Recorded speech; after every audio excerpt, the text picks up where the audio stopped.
Recording का message किया screen share. Yes ma'am. अच्छा देखो, हम लोग लास्ट क्लास में एस जो है 5 स्टार्ट किया था हम लोगों ने, ठीक है। कंप्लीट नहीं हुआ, उसमें एक पॉइंट बाकी रह गया, वो लिख पाएंगे, ठीक है। तो यहाँ पर हम लोगों ने क्या पढ़ा था, देखो एक बार रिकॉल करवा देते ताकि क्वेश्चन आराम से कर पाए। यहाँ पर एस 5 का मतलब था नेट प्रॉफिट और loss for the period, prior period item and changes in accounting policy. ये 3 चीजों के बारे में हमें पढ़ना था, ठीक है।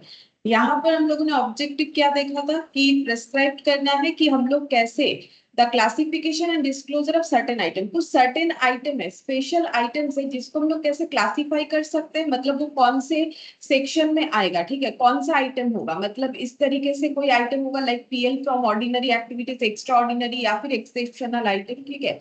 और वो हमें क्लासिफाई करना है एज वेल एज उस आइटम को हमें डिस्क्लोज भी करना है पीएल में, so that all enterprise prepared and presented such statement on a uniform basis. This AS does not deal with the tax implications, ठीक है। मतलब ये सब आइटम पे टैक्स कैसे लगेगा, ये सब सर्टेन आइटम पे टैक्स कैसे लगेगा उसको लेके डील नहीं करता है। ये पीएल में कैसे दिखेगा उसको लेके जरूर डील करता है। तो हम लोग को एक चीज दिखाते हैं, देखो पीएल में ये कैसे डील करता है। ये हम तुम लोग को एक फाउंडेशन, मतलब सीए का फाउंडेशन का मैट से तुम लोग को दिखाते हैं। देखो ये फाउंडेशन का मैट नहीं, तुम लोग दूसरे जगह पे भी देखे होंगे, जैसे कि कभी फाइनल अकाउंट्स वगैरह करते हो ना, तो वहां पर देखोगे कंपनी का, जैसे कि रुको हम दिखाते हैं पीएल में ये कैसे रहता है, ठीक है। मुझे लगता है इसी जगह पर होगा, ठीक है। हम एक बार दिखाते हैं कि कैसे पीएल में वो डिस्क्लोज होता है, होता भी है कि नहीं, वो हम प्रैक्टिकली दिखाते हैं, होता है, ठीक है। और जब तुम लोग कंपनी अकाउंट्स बनाए हो 11 12 में या कॉलेज में, ठीक है, तो वहां पर भी देखे होंगे। लेकिन हम लोग वो आइटम को उतना यूज नहीं करते, क्योंकि हमारे क्वेश्चंस जो होते हैं ना प्रैक्टिकली उसमें एक्सेप्शनल या फिर ये सारे आइटम कम होते हैं। ये देखो कंपनी का statement of profit and loss account, ठीक है, उसको कैसे बनाया जाता है, जैसे कि name of the company, profit और लॉस स्टेटमेंट दिया है। ये देखो सबसे पहले है रेवेन्यू फ्रॉम ऑपरेशन। आज के डेट पे इसको हम लोग क्या बोलते हैं पता है, आज के डेट पे इसको मतलब सेल को आज के डेट पे रेवेन्यू फ्रॉम ऑपरेशन बोलते हैं। मतलब सेल अभी भी लिख सकते हो, कंपनी के केस में रेवेन्यू फ्रॉम ऑपरेशन लिखना होता है। और जो हम लोग का इंडिविजुअल मतलब सोल प्रोप्राइटर का काम होता है या फिर पार्टनरशिप होता है, उसमें हम लोग सेल लिखते हैं, क्योंकि वो टी शेप में अभी भी बनता है, ठीक है। तो ये देखो रेवेन्यू फ्रॉम ऑपरेशन, उसके बाद एक्सपेंसेस सारे लॉस होते हैं, अदर इनकम आ गया, ठीक है। रेवेन्यू फ्रॉम ऑपरेशन सेल यानी ट्रेडिंग में जो सेल होता है, अदर इनकम मतलब ये वाला, ठीक है। अदर इनकम मतलब जो पीएल में लिखते हैं, जैसे कि इंटरेस्ट इनकम या फिर rent receive, dividend income, commission income, इस तरीके का इनकम, सब इनकम का टोटल करने से टोटल रेवेन्यू आता है।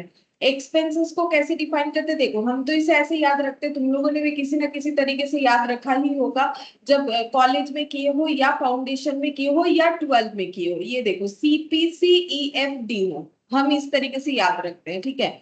ये देखो material consume, purchase of stock in trade, जो भी हो, तो ये हम लोग करेंगे कंपनी फाइनेंशियल स्टेटमेंट जब करेंगे, तब ये तुम लोग को पूरा फॉर्मेट जो है फिर से याद करना पड़ेगा, पहले किए हो तो, और नहीं किए हो तो अभी करना पड़ेगा। ये देखो एक्सपेंसेस, ये एक्सपेंसेस क्या वही है जो हम लोग ट्रेडिंग पीएल में लिखते हैं, बिल्कुल वही है। मेटेरियल कंज्यूम्ड ये हम लोग नॉर्मली ट्रेडिंग में लिखते हैं, परचेस ऑफ स्टॉक ट्रेडिंग में लिखते हैं, चेंजेस इन इन्वेंट्री ये भी ट्रेडिंग में लिखते हैं, opening stock closing stock, changes in inventories में फिनिश गुड्स रखा है, WIP stock in trade. Employ benefit मतलब एम्प्लॉय रिलेटेड लाइक वेजेस हो गया, सैलरी हो गया, ये सारी चीजों को यहाँ लिखा जाता है। फाइनेंस कॉस्ट का मतलब इंटरेस्ट वगैरह, उसको फाइनेंस कॉस्ट के अंडर दिखाया जाता है। डिप्रिशिएशन एमोटाइजेशन मतलब डिप्रिशिएशन एमोटाइजेशन यानी इंटेंजिबल एसेट को जब राइट ऑफ करते हैं तो उसे एमोटाइजेशन बोलते हैं। या अदर एक्सपेंसेस, अदर एक्सपेंसेस मतलब वो सारे एक्सपेंसेस जो यहाँ कवर नहीं होते, जैसे कि मान लो इलेक्ट्रिसिटी का बिल, प्रिंटिंग, पोस्टेज, इस तरीके का खर्चा, ये किसी भी कैटेगरी में नहीं आता है, इसमें आ जाएगा, ठीक है। ये बन जाता है। अब जैसे एक्सपेंस हम लोग सारा लिख लिए इस तरीके से, तो ये बन गया टोटल एक्सपेंस। क्या ये फॉर्मेट फॉलो करना पड़ता है, हाँ देखो ये प्रेस्क्राइब है, यही हमें फॉलो करना पड़ता है। अब टोटल रेवेन्यू से अगर हम लोग टोटल एक्सपेंसेस को लेस करते हैं, हमें मिलता है प्रॉफिट बिफोर, देखो क्या लिखा हुआ है, exceptional and extra ordinary item and tax, ठीक है। नॉर्मली हम लोग सिर्फ प्रॉफिट बिफोर टैक्स करके ही कर लेते हैं, हमारा क्वेश्चन हो जाता है, क्योंकि एक्सेप्शनल एक्स्ट्रा ऑर्डिनरी आइटम हमें क्वेश्चन में नहीं दिया हुआ होता है। AS5 देखोगे तो वही चीज हमें सिखा रहा है ना कि एक्सेप्शनल या एक्स्ट्रा ऑर्डिनरी आइटम क्या है, जिसमें से मैंने बोला था कि एक्सेप्शनल आइटम को AS5 उस तरीके से डिफाइन नहीं करता है, लेकिन हम लोग एग्जाम्पल से समझेंगे कि एक्सेप्शनल और एक्स्ट्रा ऑर्डिनरी में फर्क क्या होता है। ठीक है, तो ये रहा, ये देखो प्रॉफिट बिफोर आ गया, एक कोई भी एक्स्ट्रा ऑर्डिनरी या एक्सेप्शनल आइटम, फिर उसके बाद हमें यहाँ पर क्लासिफाई करना पड़ता है कि हमारा एक्सेप्शनल आइटम क्या है। ठीक है, तो वो लेस करने के बाद बच जाएगा profit before extra ordinary item and tax. Exceptional, extra ordinary और टैक्स तीनों इंक्लूड करके जो प्रॉफिट है, अगर एक्सेप्शनल हट जाएगा तो बचेगा क्या, profit before extra ordinary and tax. अब जो एक्सेप्शनल आइटम है वो क्या था, अगर याद करोगे तो देखो एक्सेप्शनल मैंने यहाँ पर बताया था कि जो कि देखो एक्सेप्शनल का मतलब मैंने एग्जांपल्स दिया था, जो हम लोग का ordinary course of business activities का ही पार्ट है लेकिन रेगुलर बेसिस पे नहीं होता है, इसीलिए इसे एक्सेप्शनल आइटम बोलते हैं। दैट इज सर्टेन आइटम, उस तरीके का certain item of ordinary activity. ठीक है, ऐसा नहीं है कि बहुत कम होता है लेकिन ऑर्डिनरी बिजनेस से रिलेटेड होता है, लेकिन ऐसा नहीं है कि फ्रीक्वेंटली होता है या रेगुलर बेसिस पे। ये देखो जैसे कि इन्वेंट्री के वैल्यू को राइट डाउन करना या फिर उसकी वैल्यू को रिवर्स करना, अगर हम लोग कोई फिक्स्ड एसेट बेच रहे हैं, लॉन्ग टर्म इन्वेस्टमेंट बेच रहे हैं, ठीक है, कोई लिटिगेशन सेटलमेंट है, लेजिस्लेटिव चेंज, ये सारी चीज मैंने एग्जांपल्स तुम लोग को लास्ट क्लास में समझाए थे। ठीक है, अच्छा अब यहाँ पर देखो इसके बाद क्या आ जाएगा, जैसे एक्सेप्शनल हटा दिया फिर उसके बाद हम लोग एक्स्ट्रा ऑर्डिनरी आइटम हटाएंगे। एक्स्ट्रा ऑर्डिनरी आइटम हटाने से क्या आ जाएगा, प्रॉफिट बिफोर टैक्स, क्योंकि एक्सेप्शनल हट गया, एक्स्ट्रा ऑर्डिनरी हट गया, तो मिल जाता है प्रॉफिट बिफोर टैक्स। अब उससे टैक्स हटा देना है तो आ जाता है profit for the period from continuing operation, मतलब जो डेली बेसिस पे हमारे बिजनेस में होता है। उसके बाद यहाँ से प्रॉफिट या लॉस फ्रॉम डिसकंटिन्यूइंग ऑपरेशन से अगर कोई प्रॉफिट लॉस इंक्लूडेड है वो हटा देना पड़ता है, तो हम लोग का आ जाता है यहाँ पर, ये देखो profit loss from discontinuing operation after tax, फिर प्रॉफिट और loss for the period basic diluted. ठीक है, वो ईपीएस वगैरह दिया हुआ है, उतना अभी हमें AS5 के लिए मुझे जितना बताना था मैंने वो बताया। AS5 के लिए हम यही बताना चाह रहे थे कि देखो कैसे करके क्लासिफाई करना जरूरी होता है स्टेटमेंट ऑफ पीएल में एक्सेप्शनल और एक्स्ट्रा ऑर्डिनरी आइटम का, जस्ट उसी को बताने के लिए मैंने तुम लोग को ये दिखाया। ठीक है, और किसी कारण से नहीं। तो ये देखो हम लोग का जो एक्सेप्शनल एक्स्ट्रा ऑर्डिनरी आइटम मैंने यहाँ लिखवाया है ना, ये देखो पीएल में उसे हमें डिस्क्लोज करना पड़ता है, क्लासिफाई करना पड़ता है, तो वही दिखाया मैंने कि कैसे डिस्क्लोज और क्लासिफाई होता है। ठीक है, बंद कर देते हैं, इसका हमें और जरूरत नहीं है, जस्ट समझाने के लिए। ठीक है, अच्छा अब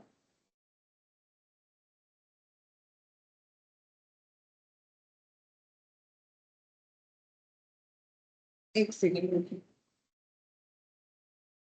हाँ ठीक है, देखो तो उसके बाद हम लोगों ने यहाँ पर क्या देखा था कि हम लोगों ने पीएल फ्रॉम ऑर्डिनरी एक्टिविटीज देखा। ठीक है, और एक्स्ट्रा ऑर्डिनरी, ये दोनों चीज को AS5 कवर करता है। एक्सेप्शनल आइटम्स को AS5 अलग से नहीं बताता है, लेकिन मैंने तुम लोग को बताया क्या होता है। एक्स्ट्रा ऑर्डिनरी आइटम का मतलब अलग से सेपरेटली डिस्क्लोज करना है पीएल में, अभी मैंने तुम लोग को दिखाया कि पीएल में दिखाना पड़ता है। ठीक है, अभी तुम लोग को स्ट्रक्चर दिखाया in such a way that is impact on current PL can be perceived, ताकि हम लोग उसका करेंट पीएल में क्या इम्पैक्ट आ रहा है वो दिखाए। और प्रायर पीरियड आइटम का मतलब जो रेक्टिफिकेशन ऑफ एरर तुम लोग करते हो, कि अगर हम लोगों ने किसी पीरियड का कोई भी एंट्री गलत किया है, चाहे वो किसी भी वजह से हो, प्रिंसिपल एरर हो या हम लोग का error of commission, error of omission, जो भी हो, ओमिशन हो, तो उसका क्या इम्पैक्ट आएगा वो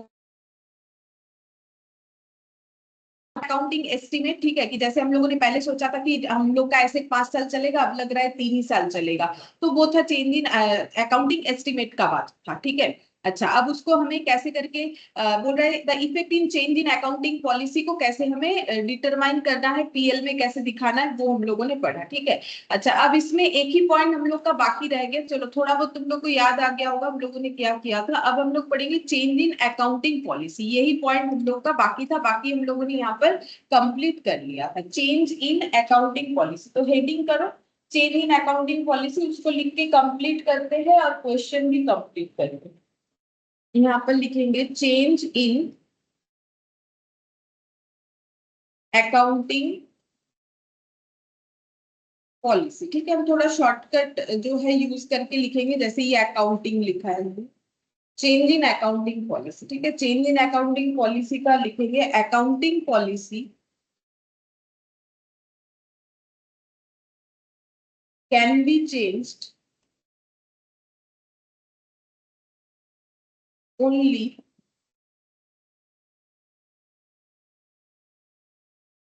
पहला इफ लॉ रिक्वायर्स, ठीक है। अगर लॉ के अकॉर्डिंग जरूरत हो तो हमें अकाउंटिंग पॉलिसी चेंज करना पड़ेगा। इसके अलावा इफ एस रिक्वायर्स, ठीक है, अगर एस का नीड हो, ठीक है, तो हमें अकाउंटिंग पॉलिसी चेंज करना पड़ता है। For better presentation of, for better presentation of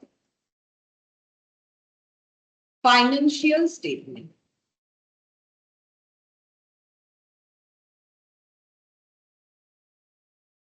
देखो लॉ, अगर लॉ में कुछ चेंजेस आ जाए, ठीक है, तो पहले हम लोग जो अकाउंटिंग पॉलिसी, मान लो पहले जो है अकाउंटिंग पॉलिसी हम लोग कुछ और यूज कर रहे थे, जैसे मान लो हम लोग यूज कर रहे थे फीफो मेथड हमारे क्लोजिंग स्टॉक को दिखाने के लिए, लेकिन अगर मान लो कोई रूल्स आ गया कि इस पे फीफो नहीं यूज कर सकते, जैसे लीफो जो है वो आउट कर दिया गया है, तो लॉ के अकॉर्डिंग ना, तो वही बोल रहा है कि अगर लॉ या एएस में कोई रिक्वायरमेंट आ गया कि जो अकाउंटिंग पॉलिसी लेके हम लोग चल रहे हैं उसे हमें चेंज करना है, तो चेंज करना पड़ेगा, ठीक है।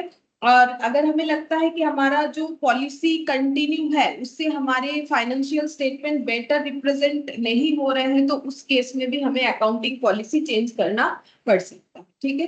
फिर नेक्स्ट लिखेंगे यहाँ पर whenever any accounting, whenever any accounting policy is changed, policy is changed, the following disclosure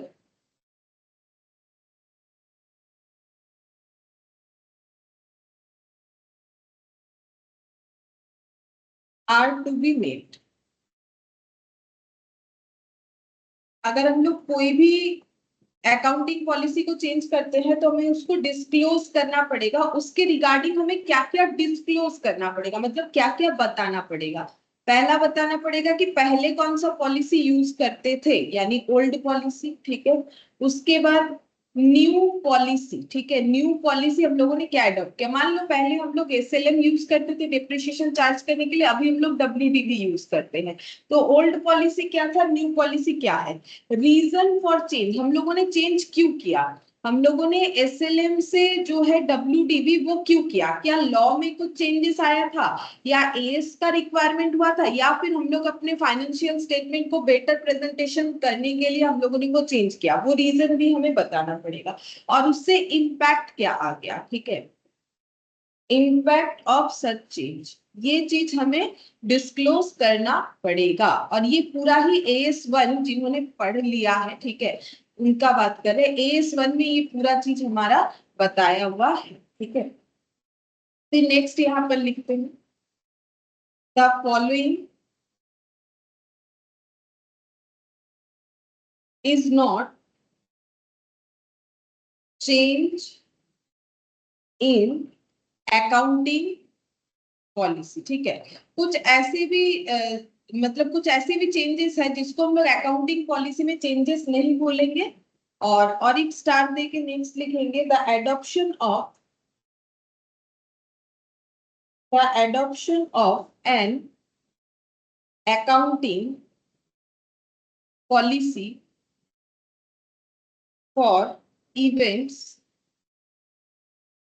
और transaction of N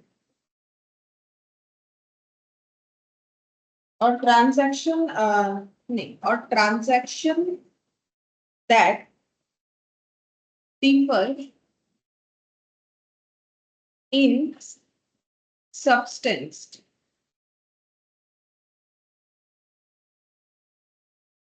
from previously occurring event,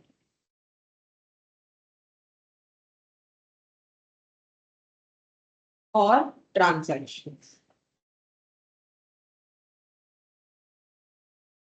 अच्छा, मैंने क्या लिखा है, following is not change in accounting policy. ठीक है, कुछ ऐसी चीज होते हैं जो जिसको हम लोग अकाउंटिंग पॉलिसी में चेंजेस नहीं बोल सकते, क्या होगा वो हम एग्जांपल से समझाते हैं। ठीक है, फिर the adoption of an accounting policy for event और transactions that differ in substance from the previously occurring event और ट्रांजैक्शंस। ठीक है, मतलब अगर हम लोग ऐसा कोई अकाउंटिंग पॉलिसी अडॉप्ट कर रहे हैं फॉर किसी भी इवेंट या ट्रांजैक्शंस के लिए जो कि अलग है इन सब्सटेंस, ठीक है, उसका सब्सटेंस ही अलग है फ्रॉम प्रीवियसली ऑकरिंग इवेंट और ट्रांजैक्शंस, तो वो भी हम लोग का चेंज इन अकाउंटिंग पॉलिसी नहीं माना जाता है। तो वो दोनों के लिए एग्जांपल देते हैं। एक एग्जांपल लिखते हैं, introduction introduction of formal retirement gratuity instead of ad hoc ADHOC ad hoc x gratia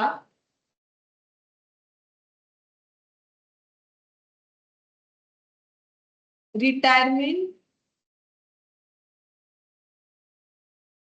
payment.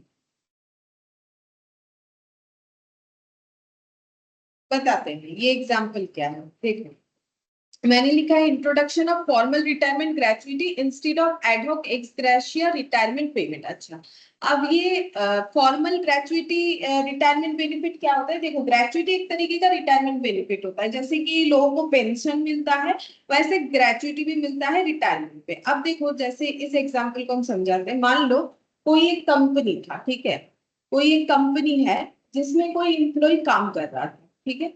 अब उसका रिटायरमेंट नॉर्मली उसका मान लो उसको 25 ईयर्स, मतलब एक होता है ना कि इतने दिन काम करेंगे उसके बाद रिटायरमेंट हो जाता है एज के अकॉर्डिंग।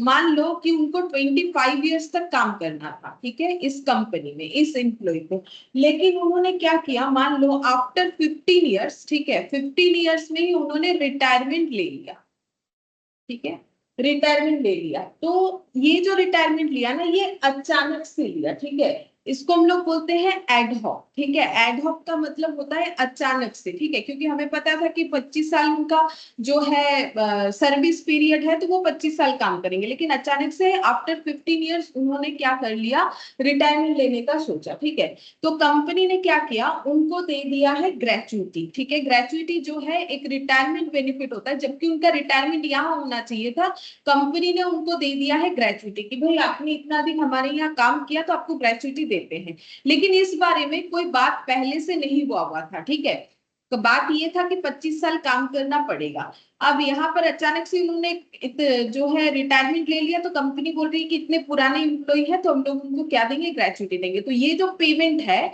ये इसको बोलते हैं, ये देखो ad hoc x gratia retirement payment, x gratia इसीलिए क्योंकि वो अब हमारे एम्प्लॉय नहीं रहे, तो इसको बोलते हैं ad hoc x gratia retirement benefit. इसके लिए कंपनी लायबल नहीं होती है, ठीक है, मतलब वॉलेंटरीली कंपनी ने इनको ये चीज दिया, ठीक है, तो कंपनी ने वॉलेंटरीली इनको क्या दे दिया, एक्स ग्रेशिया दे दिया, ठीक है।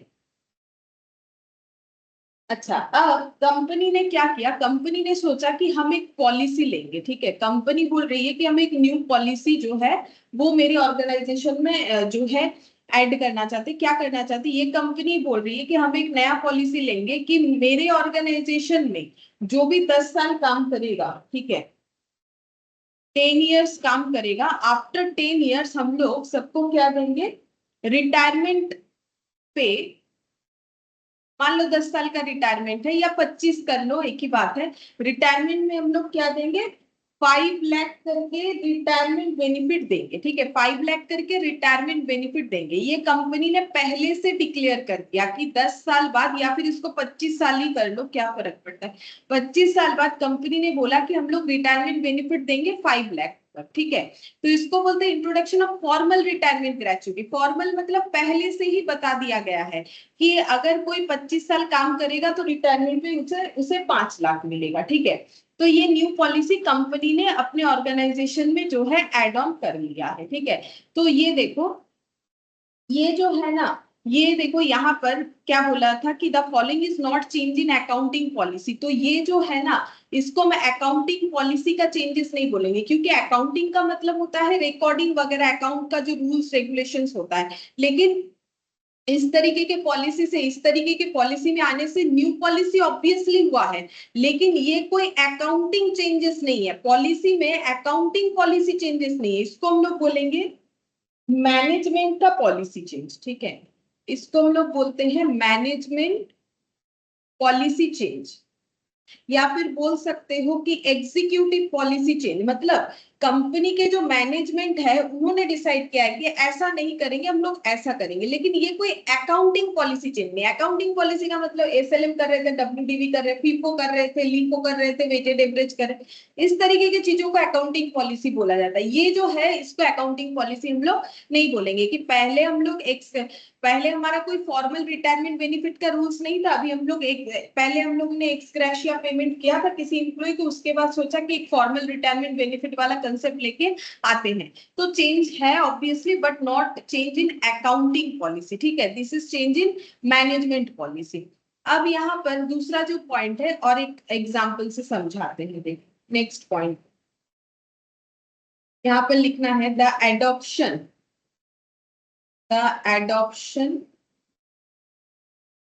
of new accounting policy for events or transactions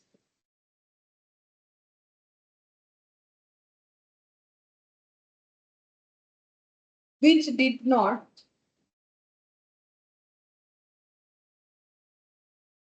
occur previously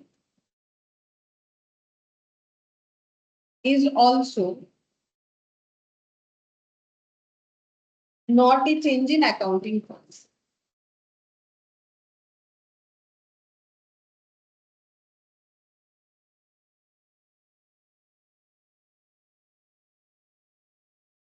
Not a change in accounting policy.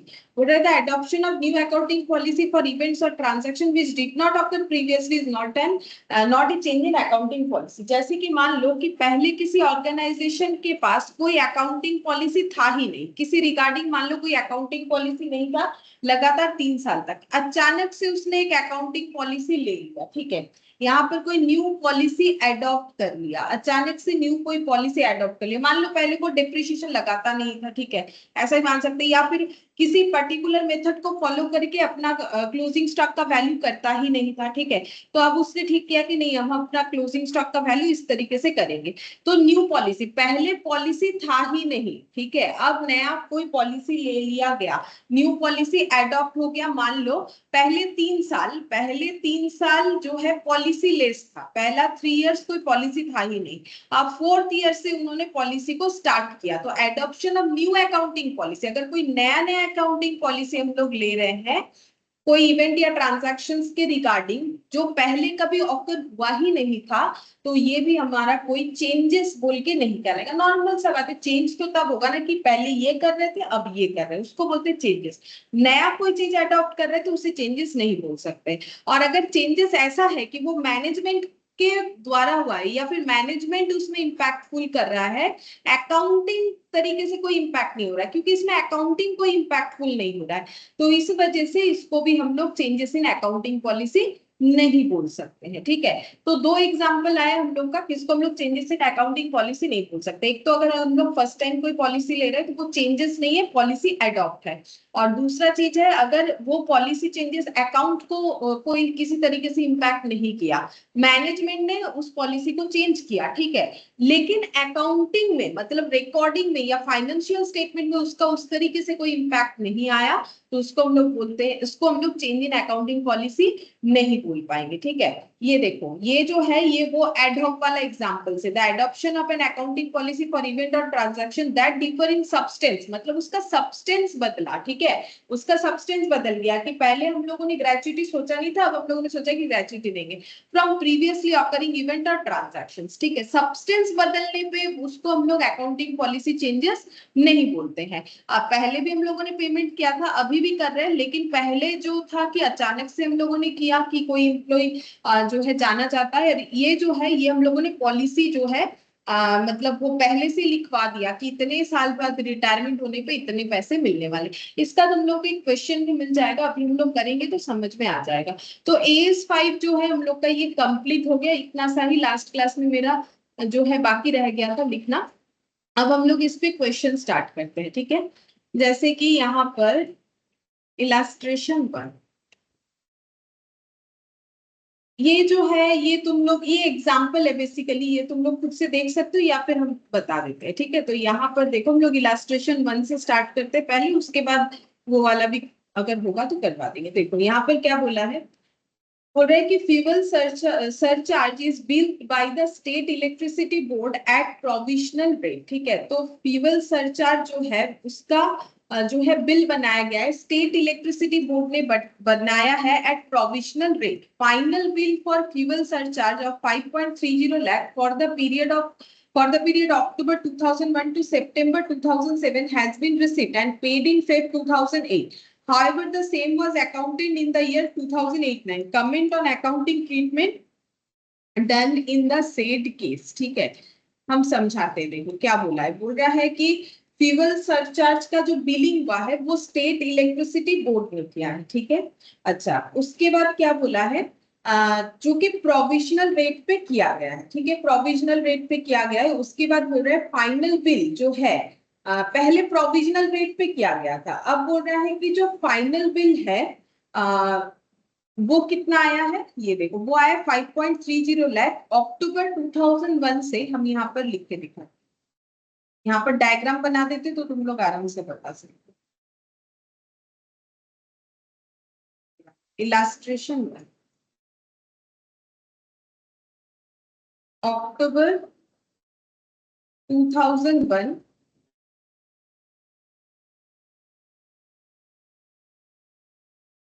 अक्टूबर 2001 से लेके सितंबर 2007, सितंबर 2007, ठीक है।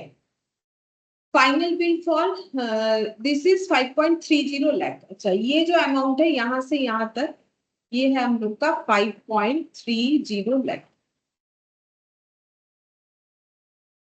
फिर क्या बोला है देखते हैं। फिर यहाँ पर बोल रहा है कि has been received and paid in Feb 2008, और ये जो है ये पे हुआ है फेब 2008, फेब 2008 पे ये बिल जो है ये बिल यहाँ पर पे हुआ। अब आगे देखो क्या बोलता है, however the same accounted in the year 2008-9, accountant मतलब उसको रिकॉर्ड किया गया है 2008-9 पे, ठीक है। 2008-9 का मतलब 31 मार्च 2009 एंड होगा और स्टार्टिंग जो है वो हो जाएगा 1 अप्रैल 2008 होगा। तो यहाँ पर लिखते हैं अप्रैल,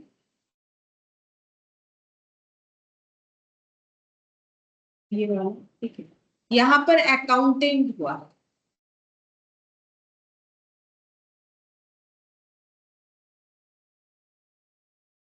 अकाउंटिंग, यहाँ पर बोला accounting in the year 2008-9, comment on the accounting treatment done in said case, ठीक है। तो हमें बताना है कि ये इनके जो अकाउंटेंट है ये इसमें क्या जो है एंट्री करेंगे, ठीक है, मतलब क्या इसका रिकॉर्डिंग करेंगे। तो स्टोरी क्या बन गया, स्टोरी ये है कि फ्यूल सरचार्ज जो है उसका प्रोविजनल रेट पे पहले कैलकुलेशन हुआ था, फाइनल बिल बना है 5.30 लाख, कब से कब तक का बना है, अक्टूबर 2001 से लेके सितंबर 2007 तक का ये बना है फाइनल बिल, ठीक है। और ये बिल पेमेंट कब हुआ है, फेब 2008 को, लेकिन उसका अकाउंटिंग ट्रीटमेंट किया गया है यहाँ पर, ठीक है। तो इसका मतलब देखो, ये पे यहाँ पर हुआ था, यहाँ पर ये बिल जो है, यहाँ पर ये बिल जो है इसका डेटा लाया गया था, ठीक है। ये देखो फाइनल बिल जो है ये इतने तारीख को बन चुका था। अच्छा, अब यहाँ पर हम लोगों को बता रहा है कि अकाउंटिंग ट्रीटमेंट क्या होगा, मतलब ये हम लोग का कैसा आइटम है। देखो पहले तो तुम लोग को ये समझना पड़ेगा हमें क्या बताना है। ये ऑर्डिनरी आइटम है, एक्स्ट्रा ऑर्डिनरी है, प्रायर पीरियड है, चेंज इन अकाउंटिंग एस्टिमेट है, चेंज इन अकाउंटिंग पॉलिसी है। तो देखो ना तो ये कोई अकाउंटिंग पॉलिसी में चेंजेस का बात हो रहा है, ना तो अकाउंटिंग एस्टिमेट में बात हो रहा है, ठीक है। अब हमें समझना है ये प्रायर पीरियड आइटम है, एक्स्ट्रा ऑर्डिनरी आइटम है या ऑर्डिनरी आइटम है, ठीक है। अच्छा, अब देखो यहाँ पर ये अगर देखें तो ये कोई एक्स्ट्रा ऑर्डिनरी आइटम भी नहीं है, तो बिल तो भरना पड़ेगा, ठीक है। तो अब बचा प्रायर पीरियड और ऑर्डिनरी आइटम। तो ऑर्डिनरी आइटम का मतलब क्या था, जो रेगुलर कोर्स ऑफ बिजनेस में होता है। प्रायर पीरियड आइटम का मतलब क्या था, देखो प्रायर पीरियड आइटम का मतलब था इनकम और expenses which arise in the current period as a result of error और omission in preparation of financial statement of one और मोर प्रायर पीरियड। मतलब हम लोग का ये पहले का कोई खर्चा या इनकम जो हमारे गलती के वजह से, गलती क्या था, या तो हम लोगों ने एरर एंट्री किया था या ओमिशन कर दिया, इस वजह से हमारे नेक्स्ट फाइनेंशियल ईयर में उसका इंपैक्ट आ जाता है। This item should be disclose separately in statement of PL in such a way that their impact on current PL can be perceived, ठीक है। तो देखो इसका खर्चा हम लोगों ने पे कब किया था, खर्चा तो हम लोगों ने पे कर दिया था फेब 2008 को, ठीक है। और हम लोगों को इसका मतलब इसका ट्रीटमेंट कब करना चाहिए था, जिस फाइनेंशियल ईयर में हम लोगों ने ये पे किया था, मतलब हम लोग को इसको ट्रीटमेंट करना चाहिए था जब हम लोगों ने खर्चे को पे किया है। मतलब बोल सकते हैं कि 1 अप्रैल 2007 से लेके 31 मार्च 2008 का जो हम लोग का फाइनेंशियल ईयर था इसमें ट्रीटमेंट होना चाहिए था, बट ट्रीटमेंट हुआ है उसके नेक्स्ट ईयर में, ठीक है। इसका मतलब क्या हो गया है, ये प्रायर पीरियड आइटम हो गया होगा, ठीक है। इसका मतलब ये क्या हो गया, प्रायर पीरियड आइटम। इसका मतलब हम लोगों ने यहाँ पर ट्रीटमेंट नहीं किया, यहाँ ट्रीटमेंट होना चाहिए था, बट ट्रीटमेंट कब किया, इस पीरियड में। देखो क्या लिखा है, पढ़ के देखते हैं, देखो पढ़ के बता देते हैं, देखो क्या लिखा है। The final bill having been paid in Feb 2008 should have been accounted for the annual accounts of the company for the year ended 31st March 2008, ठीक है। तो यहाँ तो बिल बना था, जस्ट यहाँ से यहाँ तक का तो बिल बना के दिया गया कि हाँ इतना आपका बिल हो रहा है, इतने पीरियड का आपको पे करना है। तो जब तक हमारे पास डेटा नहीं आएगा तब तक तो हम लोग पे नहीं कर सकते, और उसके बाद हम लोगों ने पे कर दिया यहाँ पर। तो इस फाइनेंशियल ईयर में पे किया तो उसका ट्रीटमेंट भी तो हमारे उसी फाइनेंशियल ईयर में होना चाहिए। लेकिन हम लोगों ने क्या किया, however it seems that a result of error और omission, मतलब हम लोगों से या तो एंट्री में एरर हुआ या हम लोग भूल गए होंगे, omission हो गया in the preparation of the financial statement of prior period that is for the year ended 31st March 2008। हम लोगों ने कब इसका रिकॉर्डिंग कर दिया है, 31st March 2008 में किया है। मतलब ये होना चाहिए था 31st March 2008 में, बट किया है 31st March 2009 में। ये देखो किया कब है, 31st March 2009 में किया है, ये देखो, ठीक है, वही चीज बता रहा है। तो इसीलिए यहाँ पर it seems that result of error और omission in the preparation of financial statement of prior period that is for the period to 31st March 2008, this material charge has arisen in the current period for the year ended 31st March 2009। तो हमें क्या करना पड़ेगा, इसको फिर 31st मार्च में इसका impact दिखाना पड़ेगा। therefore it should be treated as prior period item as per AS5। Main बात तो ये, ठीक है, वो सारा चीज लिख के ये लाइन तो लिखना जरूरी है, कंपल्सरी है ये लाइन लिखना। As per AS5, prior period item are normally included in the determination of net profit or loss for the current period। क्योंकि अगर हम लोग इसको नहीं दिखाएंगे तो हमारा प्रॉफिट ज्यादा दिखेगा, क्योंकि एक्सपेंस था, हम लोगों ने उसको रिकॉर्ड नहीं किया था, अब रिकॉर्ड कर रहे हैं। इसके अलावा यहाँ पर बोला है alternative approach is to show such item in the statement of profit and loss after determination of current net period profit और लॉस। बोल रहे हैं कि करेंट ईयर का पीएल बना दो, उसके बाद इस एक्सपेंसेस को दिखा सकते हैं, ठीक है।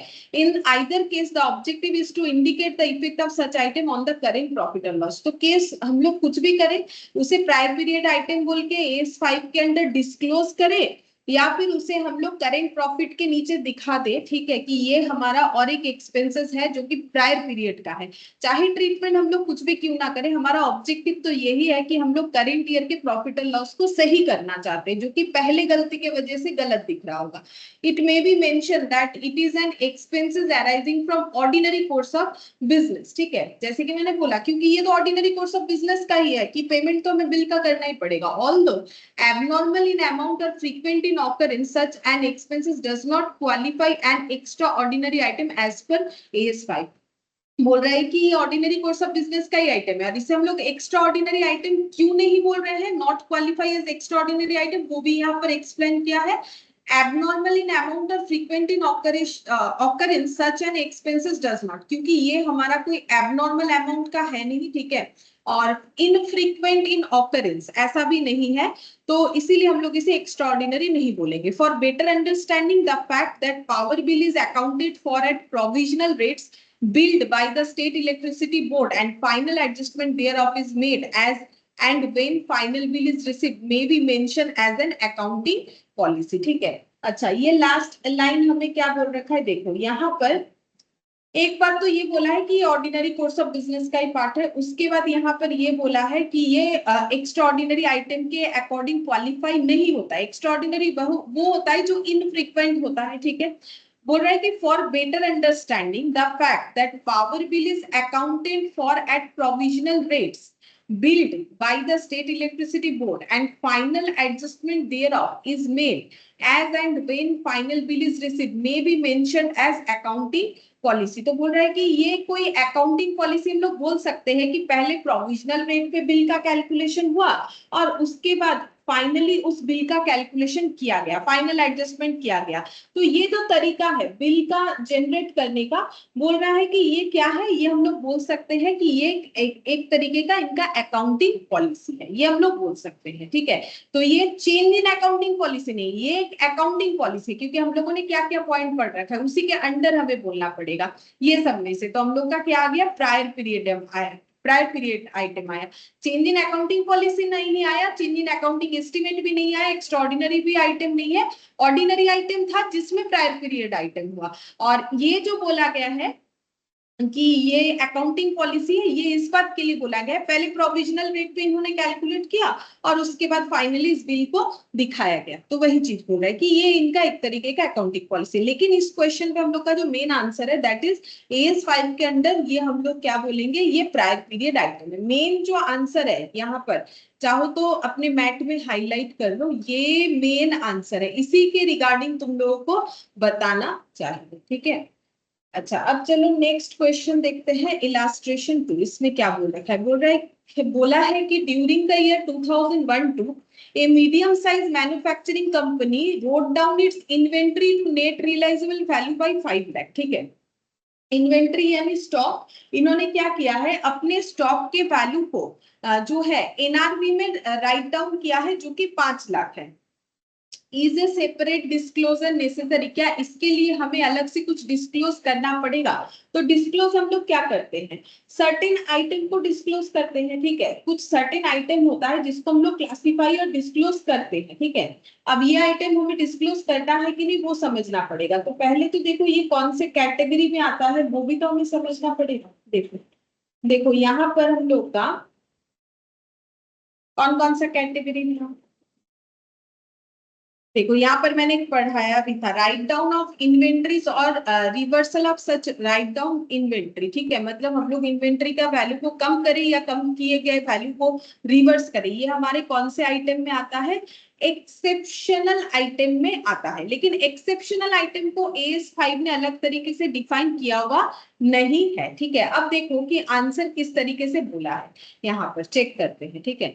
देखो बोल रहा है although the case under consideration does not relate to extraordinary, ये मैंने क्या बोला, एक्सेप्शनल, ये एक्स्ट्राऑर्डिनरी आइटम नहीं है। एक्स्ट्राऑर्डिनरी आइटम क्या होता है, जो इनफ्रीक्वेंट होता है, जैसे कि बाढ़ आ जाना, मतलब फ्लड वाला केस, या फिर जो है ड्रॉट वाला केस, ठीक है। तो although the the case under consideration does not relate to extraordinary item, but the nature and amount of such item may be relevant to users of financial statement in understanding the financial position and performance of an enterprise and in making projects about financial position and performance. AS5 on net profit or loss for the prior period item and changes in accounting policies. When item of income and expenses within profit or loss from ordinary activities are of such size, nature or incidents that their disclosure is relevant to explain the performance of enterprise for the period, the nature and amount of such items should be disclosed separately. ठीक है, तो देखो हम बता देते एक बार फिर से क्या बोल रहा है कि ये कोई एक्स्ट्रा ऑर्डिनरी आइटम वाला केस नहीं है, वो हमें पता है ये ऑर्डिनरी एक्टिविटी में है, but the nature and amount of such item, लेकिन इस तरीके का कोई आइटम अगर अपियर होता है, जैसे पहले हमारा इन्वेंट्री किसी वैल्यू पे दिख रहा था, अब हम लोग का इन्वेंट्री किसी और वैल्यू पे दिख रहा है, ठीक है, तो ऐसे चीज बहुत ही रेलिवेंट होते हैं users of the financial statement, मतलब जो फाइनेंशियल स्टेटमेंट को देख के अपना डिसीजन लेते हैं, जैसे कि इन्वेस्टर हो गए, आउटसाइडर से देखो तो शेयर होल्डर हो गए, जो कि बिजनेस के फाइनेंशियल स्टेटमेंट को देख के अपना डिसीजन लेते हैं, क्रेडिटर हो गए, तो उनके लिए काफी जरूरी है ये सारी चीजों को पता होना कि कंपनी पहले तो अपना स्टॉक ऐसे दिखा रही थी, अब अपना स्टॉक ऐसे दिखा रही है, तो वही बोला है रेलिवेंट है काफी इसका डिस्क्लोजर होना users of the financial statement in understanding the financial position, ताकि वो फाइनेंशियल पोजीशन को समझ पाए कि कंपनी का क्या चल रहा है, and performance of an enterprise, company का परफॉर्मेंस कैसा है, and in making projections about financial position and performance, current financial performance position कैसा है, फ्यूचर में फाइनेंशियल परफॉर्मेंस एंड पोजीशन इस कंपनी का क्या होगा, वो समझने के लिए यूजर्स को इन सारी बातों का पता होना जरूरी है। पता तो तब होगा जब कंपनी डिस्क्लोज करेगी, इसलिए रूल्स लाया है कि डिस्क्लोज करना पड़ेगा। फिर क्या बोल रहे हैं, AS5 जिसका नाम है नेट प्रॉफिट और loss for the prior period item and changes in accounting policy states that, तो यहां से यहाँ क्या लिखा हुआ है, इसका नाम लिखा हुआ है, उसने क्या बोल रखा है, when item of income and expenses within profit or loss from ordinary activity, जैसे कि एक ऑर्डिनरी एक्टिविटी कंपनी कर ही सकती है, कोई भी ऑर्गेनाइजेशन अपने क्लोजिंग स्टॉक का वैल्यू को जो है चेंजेस कर सकता है, जैसे कि 90%, जैसे तुम लोग लास्ट क्लास में कैश फ्लो कर रहे थे कि वहां पर दिखा रहा था उनका प्रैक्टिस है कि वो 10% कम करते, फिर बोला कि नहीं अब हम लोग 100% दिखाएंगे, तो सेम देखो उसी से ये रिलेट हो रहा है। Are of such size, nature or incidents that their disclosure is relevant to explain the performance of the enterprise for the period, the nature and amount of such item should be disclosed separately। बोल रहा है कि अगर कोई ऐसा income expenses related item है with in profit और loss from ordinary activities, मतलब ऑर्डिनरी एक्टिविटीज से प्रॉफिट लॉस जो निकल के आ रहा है उस पे अगर इसका इम्पैक्ट आ रहा है, ठीक है, तो कितना इम्पैक्ट आ रहा है, तो उसका इम्पैक्ट का साइज, नेचर किस तरीके का आ रहा है, या incidents that their disclosure is relevant to explain the performance of the enterprise, तो ये डिस्क्लोज करना काफी जरूरी है, काफी रेलिवेंट है, ताकि परफॉर्मेंस जो है एंटरप्राइज का पता चले। The nature and amount of such item, और नेचर और अमाउंट दोनों डिस्क्लोज करना पड़ेगा सेपरेटली। और ये चीज देखोगे तो जो की पॉइंट्स है ना, मतलब एक एस को लिखने का जो की पॉइंट्स होता है वो हम पहले बता चुके हैं, ये देखो, ठीक है, यहाँ पर यूनिफॉर्म बेसिस, ये देखो यहाँ पर बोला है डिस्क्लोज करना पड़ता है सर्टेन आइटम, तो ये कुछ की पॉइंट्स है, तो हमें इसका यूज करके लिखना चाहिए, ठीक है, तो यहाँ पर वही बोला है। फिर बोल रहा है circumstances which may require separate disclosure of item of income and expenses in accordance with AS5 include the write down of inventories to net realizable value as well as the reversal of such write downs। तो बोल रहा है कि ये circumstances ऐसा ही है जिसमें हमें सेपरेट डिस्क्लोज करना बहुत ही ज्यादा जरूरी है इनकम एंड एक्सपेंसेस में, मतलब स्टेटमेंट ऑफ पीएल में अकॉर्डिंग टू AS5, जैसे कि इसमें ये भी इंक्लूड होता है, जैसे इन्होंने यहाँ पर केस दिया है कि इन्वेंट्रीज का वैल्यू राइट डाउन करना या फिर उसके वैल्यूज को राइट डाउन करके एनआरबी तक लेके जाना या फिर रिवर्सल, ऐसा कुछ भी चीज हो तो हमें सेपरेटली डिस्क्लोज करना पड़ेगा, ठीक है। तो ये देखो एक्सेप्शनल आइटम को क्योंकि AS5 ने अलग तरीके से डिफाइन नहीं किया, तो इन्होंने वहां पर एक्सेप्शनल आइटम वाला नाम यूज नहीं किया है, लेकिन बात वही है कि हमें सेपरेटली डिस्क्लोज करना पड़ेगा, ठीक है। ये एक्सेप्शनल आइटम है, that is certain item of ordinary activities, इसे हमें डिस्क्लोज करना जरूरी है, ठीक है, तो यहाँ पर वही चीज बताया था। फिर नेक्स्ट देखो क्या बोला है पॉइंट नंबर 2 में, A company sign an agreement with the employees union 19/2002 for revision of wages with retrospective effect from 30th of September 2001. This would cost the company an additional liability of 5 lakh per annum.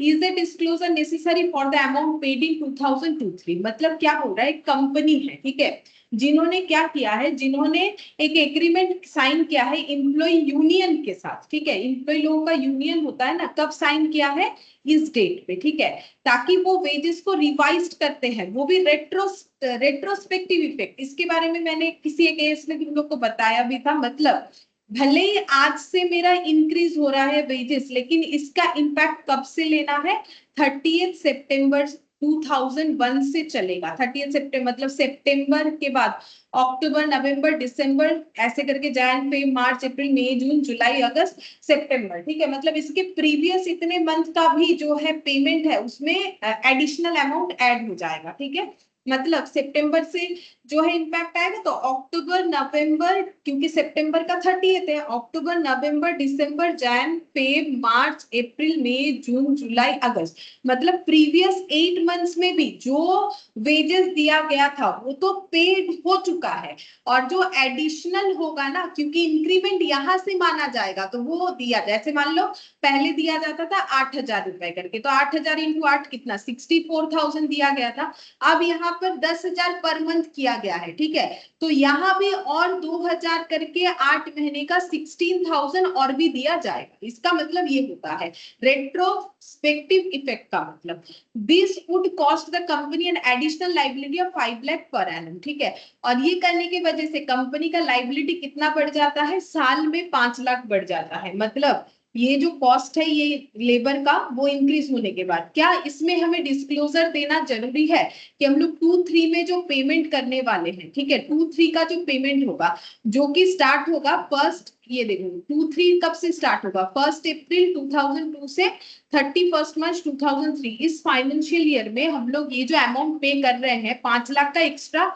Burden आ रहा है, ठीक है, तो क्या ये हमें disclose करना पड़ेगा, ये चीज हमें बताना है, ठीक है, कि ये हमें डिस्क्लोज करना है कि नहीं करना है, ठीक है, तो पहला बात है कि ये जो एडिशनल लाइबिलिटी हुआ है 5 लाख का, ये हम लोग कब दे रहे हैं, करंट ईयर में दे रहे हैं, ठीक है, तो जब रिवाइज्ड कब से हो रहा है, 1 सितंबर 2002 से हो रहा है, ठीक है, वो भी रेट्रोस्पेक्टिव इफेक्ट के साथ हो रहा है, तो वेजेस पेबल जो है फॉर हाफ ईयर जो हो रहा है, मतलब 1 अक्टूबर से लेके 31 मार्च तक का, मतलब देखो इसका फाइनेंशियल ईयर समझो, तब समझ में आएगा कि क्या होगा, हम दिखाते हैं इलास्ट्रेशन 2 का पॉइंट नंबर 2 को हम तुम लोग को यहाँ पर लिख के दिखाते हैं, इलास्ट्रेशन 2 का पॉइंट नंबर 2, ठीक है, यहाँ पर देखो फाइनेंशियल ईयर जो है एक हम लोग का कहां से कहां तक बोल रखा है, देखो 2 से 3 तक, मतलब 1 अप्रैल 2002 से लेके 31 मार्च 2003, ये हम लोग का फाइनेंशियल ईयर है, ठीक है,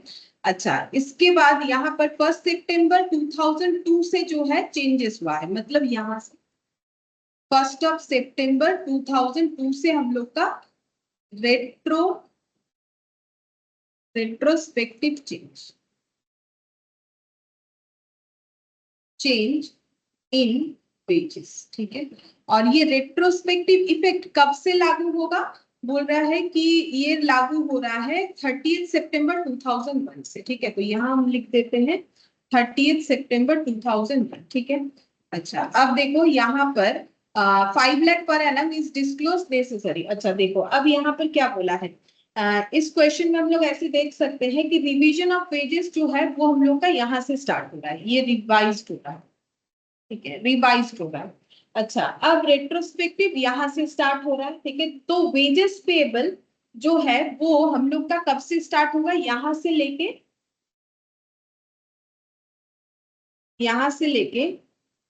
यहाँ, मतलब यहाँ तो एक नया फाइनेंशियल ईयर स्टार्ट हो रहा है, तो पहले यहाँ से यहाँ तक का काउंटिंग करते हैं कि प्रीवियस फाइनेंशियल ईयर का कितना टाइम होता है, तो अक्टूबर, नवंबर, दिसंबर, जैन, फेब, मार्च, तो ये हम लोग का 6 मंथ्स हुआ, मतलब हम इसको फाइनेंशियल ईयर में जो है बाइफरकेट कर रहे हैं, तो इसके पहले का फाइनेंशियल ईयर कितना रहा होगा, इसके पहले का फाइनेंशियल ईयर हो रहा होगा यहाँ से 1 अप्रैल 2001 से था, ठीक है। लेकिन रेट्रोस्पेक्टिव इफेक्ट कब से लाया गया है? 30 सितंबर से लाया गया है। तो 30 सितंबर मतलब तो सितंबर खत्म हो चुका है, तो अक्टूबर, नवंबर, दिसंबर, जैन, फेब, मार्च, ठीक है। तो इस फाइनेंशियल ईयर में 6 मंथ्स का हमें जो है पेमेंट करना पड़ेगा, मतलब रेट्रोस्पेक्टिव के अकॉर्डिंग, ठीक है। अच्छा, उसके बाद यहाँ पर नेक्स्ट देखो, उसके बाद जब हम लोग फाइनेंशियल स्टेटमेंट बना रहे हैं तो इस एक्सपेंडिचर को हम लोग देखो कैसे लेंगे। ये 6 मंथ समझ में आ गया। अब यहाँ पर पढ़ के देखो क्या होगा। ये देखो यहाँ पर बता दिया है कैसे कैलकुलेशन करना है। ये देखो यहाँ पर मैंने बता, second one, it is given that, देखो it is given that revision of wages took place on 1st September 2002 with retrospective effect from 30th September 2001। मैंने वही ड्रॉ किया है। 1st September 2002 से इम्पैक्ट आ रहा है, जिसका इम्पैक्ट हमारा 30th September 2001 से स्टार्ट होगा। देयरफॉर, ये देखो, देयरफॉर वेजेस पेबल, मतलब जो हमें प्रीवियस ईयर का करना है, for the half year from 1st October से लेके 31st March can not be taken as an error और omission in the preparation of financial statement. बोल रहा है इसको हम लोग कोई एरर या ओमिशन नहीं बोल सकते हैं, मतलब जो प्रायर पीरियड आइटम होता है उसमें ये नहीं आएगा। क्यों नहीं आएगा? क्योंकि ऐसा थोड़ी है कि हम लोग भूल गए थे करना या फिर हमारे से कोई एरर हो गया है। ये तो बाद में पॉलिसी में, मतलब इसमें चेंजेस लाया गया कि ये रेट्रोस्पेक्टिव चेंजेस हम लोग इस तरीके से ला रहे हैं, ठीक है।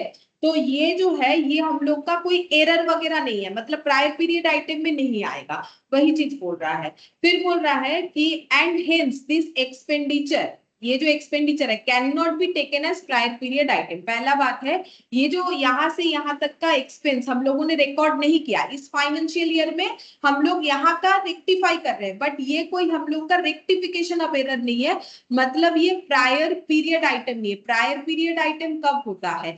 जब हम लोगों ने ओमिशन कर दिया या फिर हम लोगों ने एरर कर दिया। एरर ओमिशन कुछ नहीं है, यहाँ का पेमेंट पॉलिसी चेंजेस किया गया है, ठीक है। अब यहाँ पर क्या बोल रहा है देखो, additional wages liability of 7,50,000 for 1.5 year 5 lakh per annum. अब ये हम लोग को कैसे पता चला? बोल रहा है should be included in current year wages. ये 5 लाख तो क्वेश्चन में बोला था, तो इन्होंने 7,50,000 कैसे निकाला होगा? देखो ये जो एडिशनल लाइबिलिटी आया है ये पूरा 5 लाख आया है, बोल रहा है, ठीक है। ये एडिशनल लाइबिलिटी 5 लाख आया है, मतलब ये जो 5 लाख पर एनम बोल रहा है, तो टोटल वेजेस कितना रहा होगा? मतलब हम लोगों को तो देखो ये पीरियड का एक्स्ट्रा देना है और यहाँ का कुछ मंथ का एक्स्ट्रा देना है, मतलब अप्रैल के बाद क्या हो जाएगा? अप्रैल, मई, जून, जुलाई, अगस्त, ठीक है, ये 5 मंथ्स हो जाएगा। अगस्त, सितंबर, ठीक है, नहीं सितंबर का तो 1 तारीख बोला है, तो अप्रैल, मई, जून, जुलाई, अगस्त, हाँ 5 मंथ्स हो जाएगा, ठीक है, ये 5 मंथ्स हो जाएगा। तो एक्चुअली देखो ये हम लोग का जो 5 लाख पर एनम है, 5 लाख पर एनम है, ठीक है, ये हम लोग का जो है 1.5 साल का आ जाएगा। देखो 1.5 ईयर, ठीक है। 1.5 ईयर कैसे? देखो हम सीधा बताते हैं, अगर ये देखोगे, ये देखो ये 5 मंथ छोड़ो, ये देखो ये साल कितना है? पूरा 1 साल, ये 12 मंथ्स, ठीक है।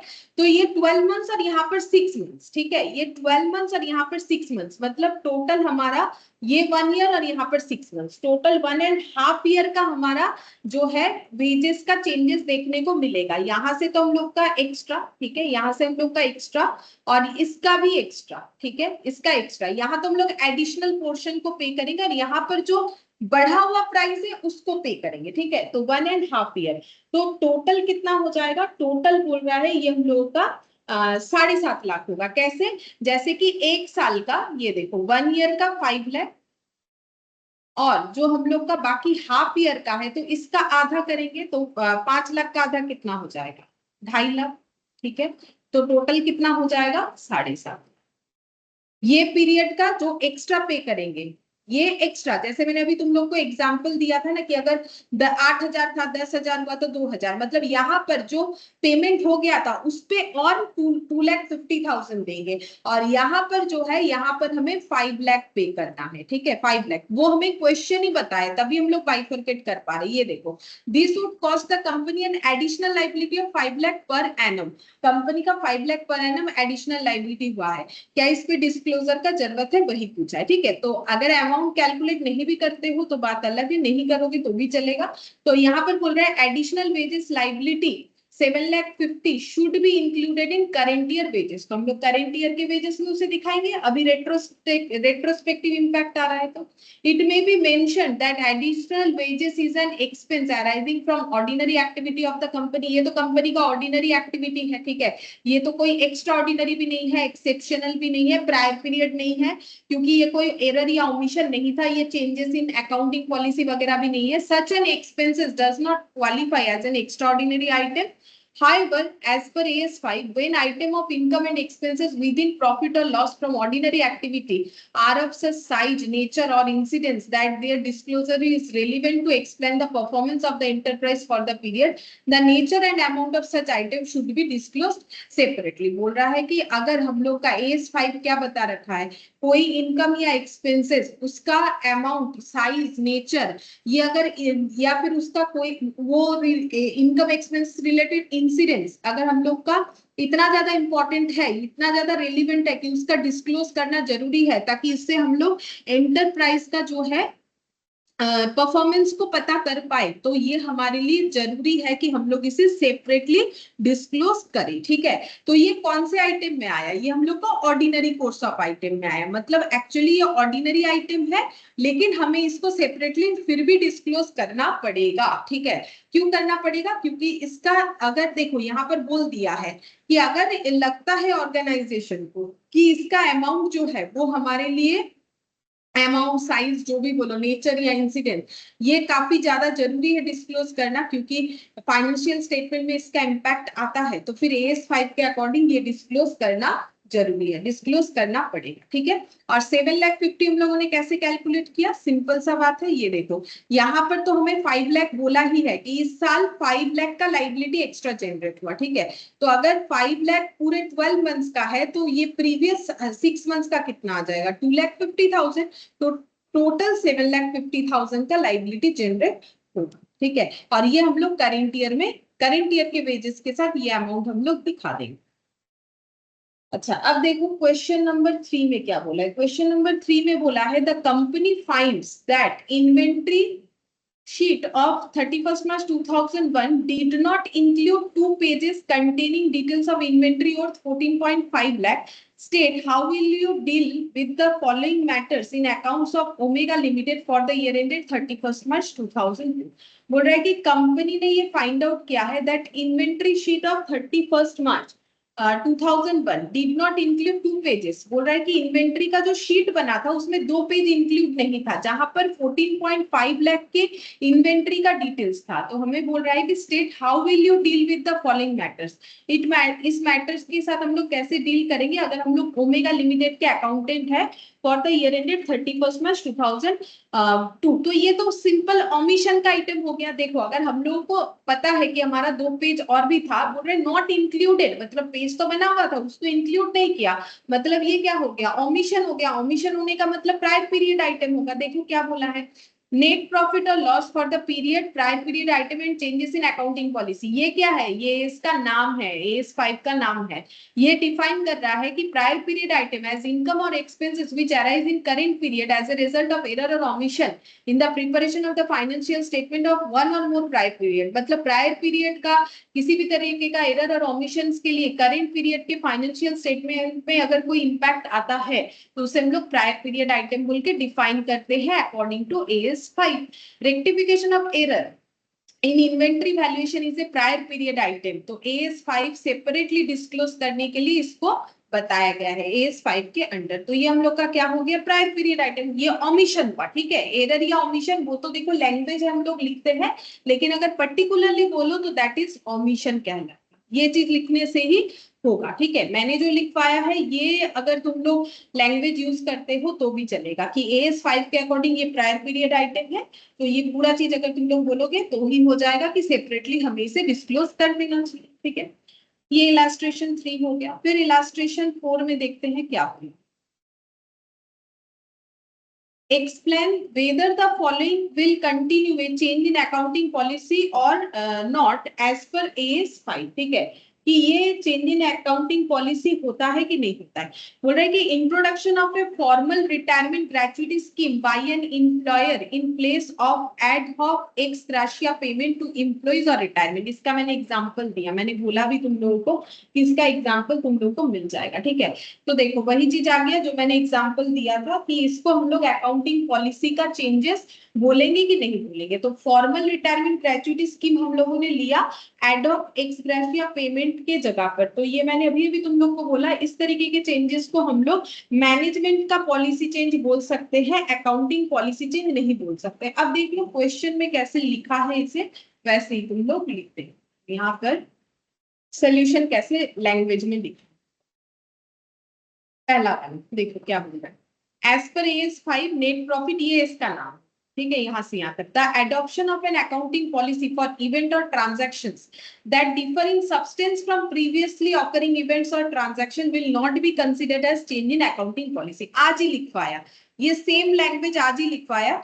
तो जो की पॉइंट्स है ना, जो हम छोटा छोटा पॉइंट्स लिखवाते हैं, ये तुम लोग को याद रखना चाहिए। ये देखो, ये the adoption of an accounting policy for event और transaction that differ in substance from previously occurring events और ट्रांजैक्शंस जो है ये नॉट कंसिडर्ड होता है चेंजेस इन अकाउंटिंग पॉलिसी। फिर क्या बोल रहा है, अकॉर्डिंगली अब उस इंसिडेंट को डिफाइन कर रहा है। Introduction of a formal retirement gratuity scheme by an employer in place of ad hoc ex gratia payment, मतलब अचानक से कोई रिटायरमेंट लेगा उसको देने की जगह अगर हम लोग फॉर्मल रिटायरमेंट ग्रेचुइटी पॉलिसी ले रहे हैं तो employees on retirement is not A change in accounting policy. इसको हम लोग कोई अकाउंटिंग पॉलिसी में चेंजेस बोल के कंसिडर नहीं करने वाले। क्यों? क्योंकि ये हमारे सब्सटेंस को डिफर नहीं कर रहा है। ठीक है, ये सब्सटेंस का चेंजेस नहीं हो रहा है। और एक चीज बताएं, management decide to pay pension to those employees who have retired after completing 5 years of service in organisation. अब मैनेजमेंट ने एक चीज डिसाइड किया है कि सारे एम्प्लॉइज को हम लोग पेंशन देंगे जो 5 साल काम करने के बाद रिटायर होंगे। Such employees will get pension 20,000 per month. Earlier there was no such scheme of pension in the organization. लेकिन पहले इस तरीके का कोई स्कीम नहीं था इस ऑर्गेनाइजेशन के अंदर, मतलब न्यू पॉलिसी एडॉप्ट हुआ है, तो ये चेंज इन अकाउंटिंग पॉलिसी नहीं होगा। ठीक है, जो लास्ट पॉइंट आज हम लोगों ने किया। तो देखो, similarly the adoption of new accounting policy for event or transaction which did not occur previously or that were immaterial will not be treated as a change in accounting policy। तो अगर पहले नहीं था, नया नया लिया है या फिर कोई इमेटेरियल डिसीजन है तो भी वो हमारी चेंज इन अकाउंटिंग पॉलिसी का पार्ट नहीं होता है। ठीक है, ये देखो अभी आज ही हम लोगों ने सीखा इंट्रोडक्शन ऑफ, ये देखो the adoption of new accounting policy for event or transaction which did not occur previously is also not a change in accounting policy। ठीक है, तो लैंग्वेज सही सही रखना है तुम लोगों को। ठीक है, मेनली जो है लैंग्वेज पे ही ध्यान देना है। तो मैंने जो लिखा है वो लैंग्वेज यूज करने से काफी। अब इलास्ट्रेशन 5 क्या बोल रहा है, देखो बोल रहा है the current year, in the current year a limited change the depreciation method from straight line method to WDV method. अच्छा, पहले स्ट्रेट लाइन मेथड था ओल्ड पॉलिसी, न्यू पॉलिसी क्या हो गया, WDV मेथड। ठीक है, when A Limited recomputed depreciation retrospectively as per new method, deficiency errors in depreciation in respect of past year। मतलब क्या हुआ है, देखो मान लो पहले किसी ने 3 साल SLM चार्ज किया था जिसपे उसका डेप्रिसिएशन 10 आया। ठीक है, अब मान लो एसेट का वैल्यू था 100। ठीक है, हम एक एग्जांपल से समझा रहे हैं। और अगर 10% डेप्रिसिएशन लगाया SLM पे तो हर साल 10 रुपए का डेप्रिसिएशन लगेगा। ठीक है, 10 रुपए का डेप्रिसिएशन लगेगा। अब अगर सेम रेट रख रहा है, मान लो सेम रेट रख रहा है और WDV कर रहा है, तो पहले साल 10 रुपीज, आफ्टर दैट 81 और आफ्टर दैट 8.1 हो जाएगा। ठीक है, आफ्टर दैट 8.1 हो जाएगा। तो पहले डेप्रिसिएशन 3 साल चार्ज हुआ था ₹30, ठीक है। अब अगर हम लोग उसको रेट्रोस्पेक्टिवली चेंज करना चाहते हैं, ठीक है, हम समझा रहे हैं तुम लोग को जस्ट एक छोटा सा एग्जांपल से कि रेट्रोस्पेक्टिवली चेंज करना है, मतलब वो 3 साल का ही डेप्रिसिएशन मुझे चेंज कर डालना है। तो फिर हम कैसे करेंगे, पहले साल तो हम 10 ही लगाएंगे क्योंकि WDBM में 10 आ रहा है, फिर 9 हो जाएगा, फिर 8.1 हो जाएगा, ठीक है। तो उस केस में हम लोग का डेप्रिसिएशन कितना हो जाएगा, 19 + 8 + 1, ठीक है। तो देखते हैं कितना होता है, ये देखो 19 + 8.1, ठीक है। तो हम लोग का डेप्रिसिएशन 27.1, ठीक है। तो हम यहाँ पर लिख देते हैं 27.1 हो गया। तो पहले 30 था, 27.1। अब यहाँ पर क्या बोल रहा है, as per new method deficiency errors in depreciation in respect of past year. Past year में जो डेप्रिसिएशन था उससे डेफिशिएंसी हुआ, पहले 30 था, 27.1। तो मेरा एग्जाम्पल मैंने सही लिया हुआ है कि डेफिशिएंसी हुआ। Therefore, it reduced the carrying amount of the asset by an amount of deficiencies, and such change in carrying amount has been debited to statement of profit and loss and as an extraordinary expenses। अच्छा, इन्होंने क्या किया है, जो भी changes की वजह से डेफिसिट वगैरह दिख रहा है, उन्होंने उसको एक्स्ट्राऑर्डिनरी एक्सपेंसेस बोल के दिखा दिया है। Whether the change in carrying amount of asset due to the change in depreciation method should be treated as extraordinary item. मतलब सीधा बात है, इस पे ₹100 करके अगर 100 एसिड का ₹30 करके डेप्रिसिएशन लगा, वो 70 दिख रहा था उसका कैरिंग वैल्यू। अभी कितना दिख रहेगा, अगर हम लोग 1 माइनस 8.1 करते हैं तो वैल्यू दिखेगा 72.9, ठीक है। तो मेरे हिसाब से, मेरे एग्जांपल के अकॉर्डिंग वैल्यू जो है ज्यादा दिख रहा है, बिकॉज मैंने एसएलएम से WDB इस तरीके से दिखाया है। तो जो भी हो, चेंजेस कैरिंग वैल्यू का मतलब ये है कि पहले इतना दिख रहा था, अभी इतना दिख रहा है, ठीक है। तो यहाँ पर अब ज्यादा हो कम हो, छोड़ो, उससे कोई फर्क नहीं पड़ता है, हमें एग्जाम्पल समझने से मतलब है कि पहले डिप्रिसिएशन ऐसा था, अगर अभी ऐसा देते हैं तो एसेट के कैरिंग वैल्यू में भी चेंजेस आएगा, ठीक है। अब यहाँ बोला है रिड्यूस कर रहा है कैरिंग अमाउंट को, तो मेरे हिसाब से तो बढ़ गया, क्योंकि मैंने यहाँ पर जो रेट लिया है उसको शायद मुझे चेंज करना चाहिए था, 10% रखेंगे तो वो बढ़ ही जा रहा है, ठीक है। तो तुम लोग ऐसे कोई भी एग्जाम्पल से कैलकुलेट करके देख सकते हो।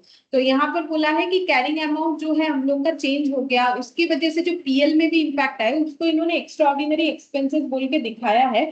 तो क्या इन्होंने, whether the change in carrying amount of asset due to change in depreciation method should be treated as extraordinary item, नहीं, ये कोई एक्स्ट्राऑर्डिनरी आइटम नहीं हो सकता। एक्स्ट्राऑर्डिनरी आइटम का मतलब क्या है, जो कभी कभार होता है, इनफ्रीक्वेंट होता है, ठीक है। लेकिन ये सब चीज इनफ्रीक्वेंट नहीं है, अगर कंपनी को जरूरत पड़े तो अपना अकाउंटिंग पॉलिसीज को चेंज कर सकता है। तो ये जो चेंजेस है इसको हम लोग कभी एक्स्ट्राऑर्डिनरी आइटम नहीं बोल सकते। तो देखो यहाँ पर भी वही बोला है, नहीं, एक्स्ट्राऑर्डिनरी आइटम नहीं बोल सकते। एज 5 दिस ना, एक्स्ट्राऑर्डिनरी आइटम मतलब क्या है, आर इनकम और expenses that arise from event और transaction that are clearly distinct from ordinary activity. Ordinary activity से क्लियरली डिस्टिंक्ट होना चाहिए उस एंटरप्राइज के लिए, and therefore are not expected to recur frequently और रेगुलरली। ये फ्रीक्वेंटली नहीं होता है, अभी भी मैंने तुम लोग को ये पॉइंट बोला, ठीक है। बाकी तुम लोग इंग्लिश उसको सेंटेंस बना के लिखोगे तो वो पूरा बनेगा। अब बोल रहा है a change in method of charging depreciation is not an event that is clearly distinct from ordinary activity of entity। हम लोग ये नहीं बोल सकते कि ये एंटिटी के ऑर्डिनरी एक्टिविटी से पूरा पूरा अलग है।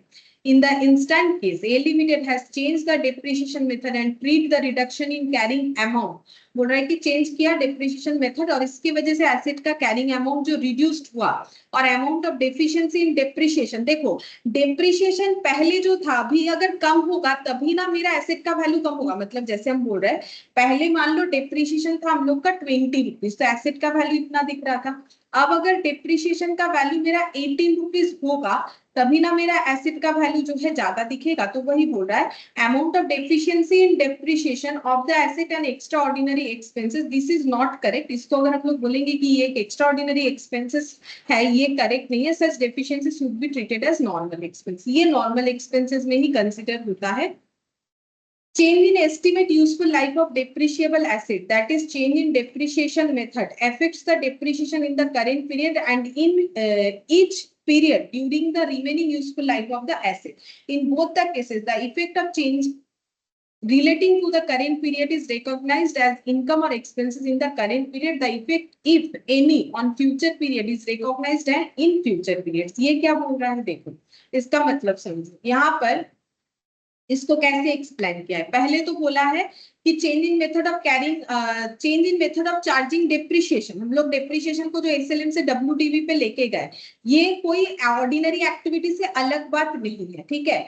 और इस केस में ए लिमिटेड ने चेंज किया है डेप्रिशिएशन मेथड को, और जो कैरिंग वैल्यू हमारा एसेट का and treated the reduction in carrying amount और amount of deficiency in depreciation. यहाँ पर दो चीज हुआ है, डेप्रिशिएशन का वैल्यू भी पहले से कम हुआ है और एसेट का कैरिंग वैल्यू भी पहले से कम हुआ है, ठीक है।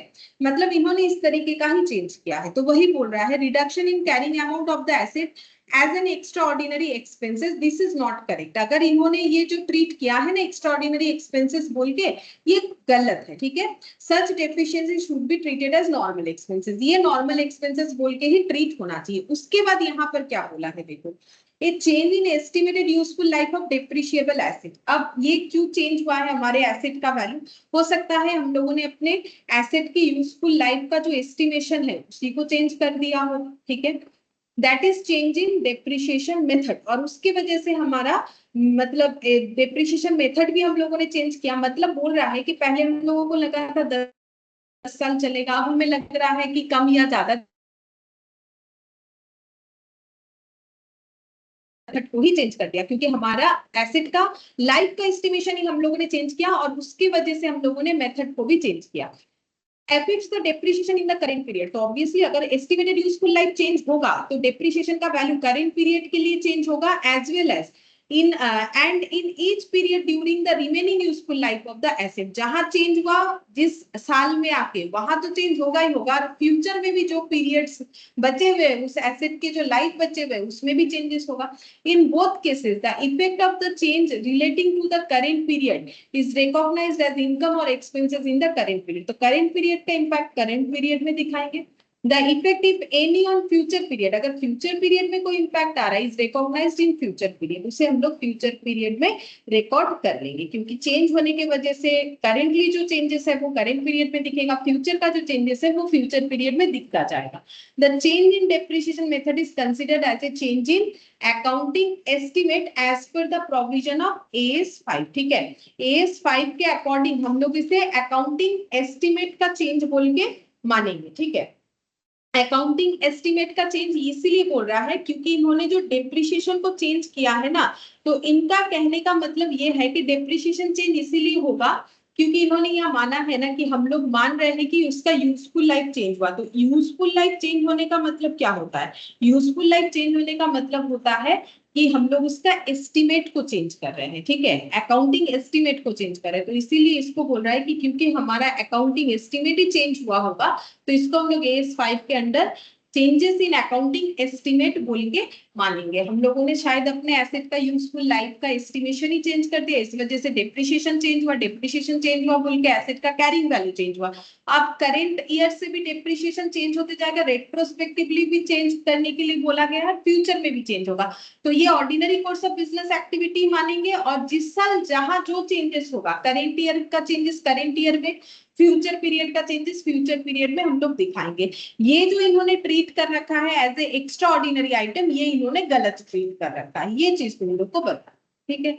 अच्छा, अब यहाँ पर एमसीक्यूज देखो क्या बोला है, बोल रहा है कि ये change in the estimate life of asset which necessities adjustment in the depreciation is an example of, क्योंकि हम लोगों ने अपने एसेट का एस्टिमेट लाइफ ही चेंज कर दिया, इसके वजह से जो एडजस्टमेंट करना पड़ेगा डिप्रिशिएशन में, ठीक है, वो हम लोग का किस चीज का एग्जांपल है, प्रायर पीरियड आइटम है, ऑर्डिनरी आइटम है, एक्स्ट्रा ऑर्डिनरी आइटम है, चेंज इन अकाउंटिंग एस्टिमेट है। बोलो इसको हम लोग क्या बोलेंगे, प्रायर पीरियड आइटम का चेंजेस, ऑर्डिनरी आइटम का चेंजेस, या एक्स्ट्रा ऑर्डिनरी आइटम, या फिर चेंज इन अकाउंटिंग एस्टिमेट, कौन सा सही लग रहा है?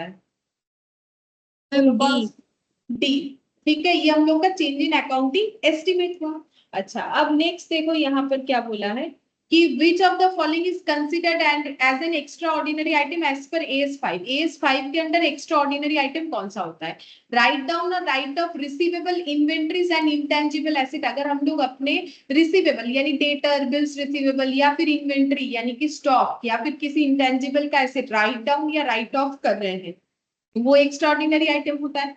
या फिर gain and losses from sale of abandonment of equipment used in business, अगर हम लोग अपने किसी इक्विपमेंट को जो बिजनेस में यूज करते थे उसे बेच दिया, बेच के हमारा प्रॉफिट या लॉस हुआ, तो क्या वो एक्स्ट्रा ऑर्डिनरी आइटम है? या फिर effect of strike including those against competitors and major suppliers, तो जो स्ट्राइक का इफेक्ट आया है वो एक्स्ट्राऑर्डिनरी आइटम है। या फिर flood damage from unusual heavy rain और नॉर्मली ड्राई एनवायरनमेंट, यानी कि जिसको हम लोग बोल सकते हैं ड्रॉट, ठीक है, फ्लड होना या ड्रॉट होना, ये हम लोग का एक्स्ट्रा ऑर्डिनरी आइटम है। बोलो इसमें से कौन सा एक्स्ट्रा ऑर्डिनरी आइटम में आता? मैम डी है, क्योंकि डी। वो इनफ्रीक्वेंट है इसलिए। हाँ, क्योंकि ये इनफ्रीक्वेंट है, बाकी ये सब बिजनेस रिलेटेड है। हम लोग अपने रिसीवेबल के वैल्यूज को कम ज्यादा करेंगे, स्टॉक कम ज्यादा करेंगे, इंटेंजिबल एसेट को कम ज्यादा करेंगे, ये सब हम लोग का ना एक्चुअली क्या होता है, ऑर्डिनरी कोर्स ऑफ बिजनेस का ही पार्ट है, जिसको हम लोग एक्सेप्शनल आइटम बोल सकते हैं, जिसके बारे में एस5 हमें कुछ बोला नहीं है, लेकिन उसका नाम होता है एक्सेप्शनल, एक्स्ट्रा ऑर्डिनरी नहीं होता है।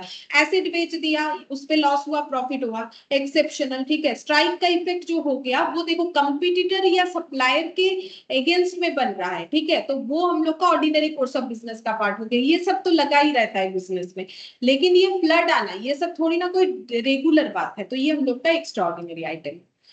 फिर बोल रहा है which one of the following is an example of extra ordinary item, फिर से वही एक्स्ट्रा ऑर्डिनरी आइटम का ही बात बोला है। The write down of inventories to their net realisable value, आज ये इस पे क्वेश्चन क्या, reversal of write down of inventories value, government grant becomes refundable, reversal of provisions. बोलो इसमें से कौन सा एक्स्ट्रा ऑर्डिनरी है?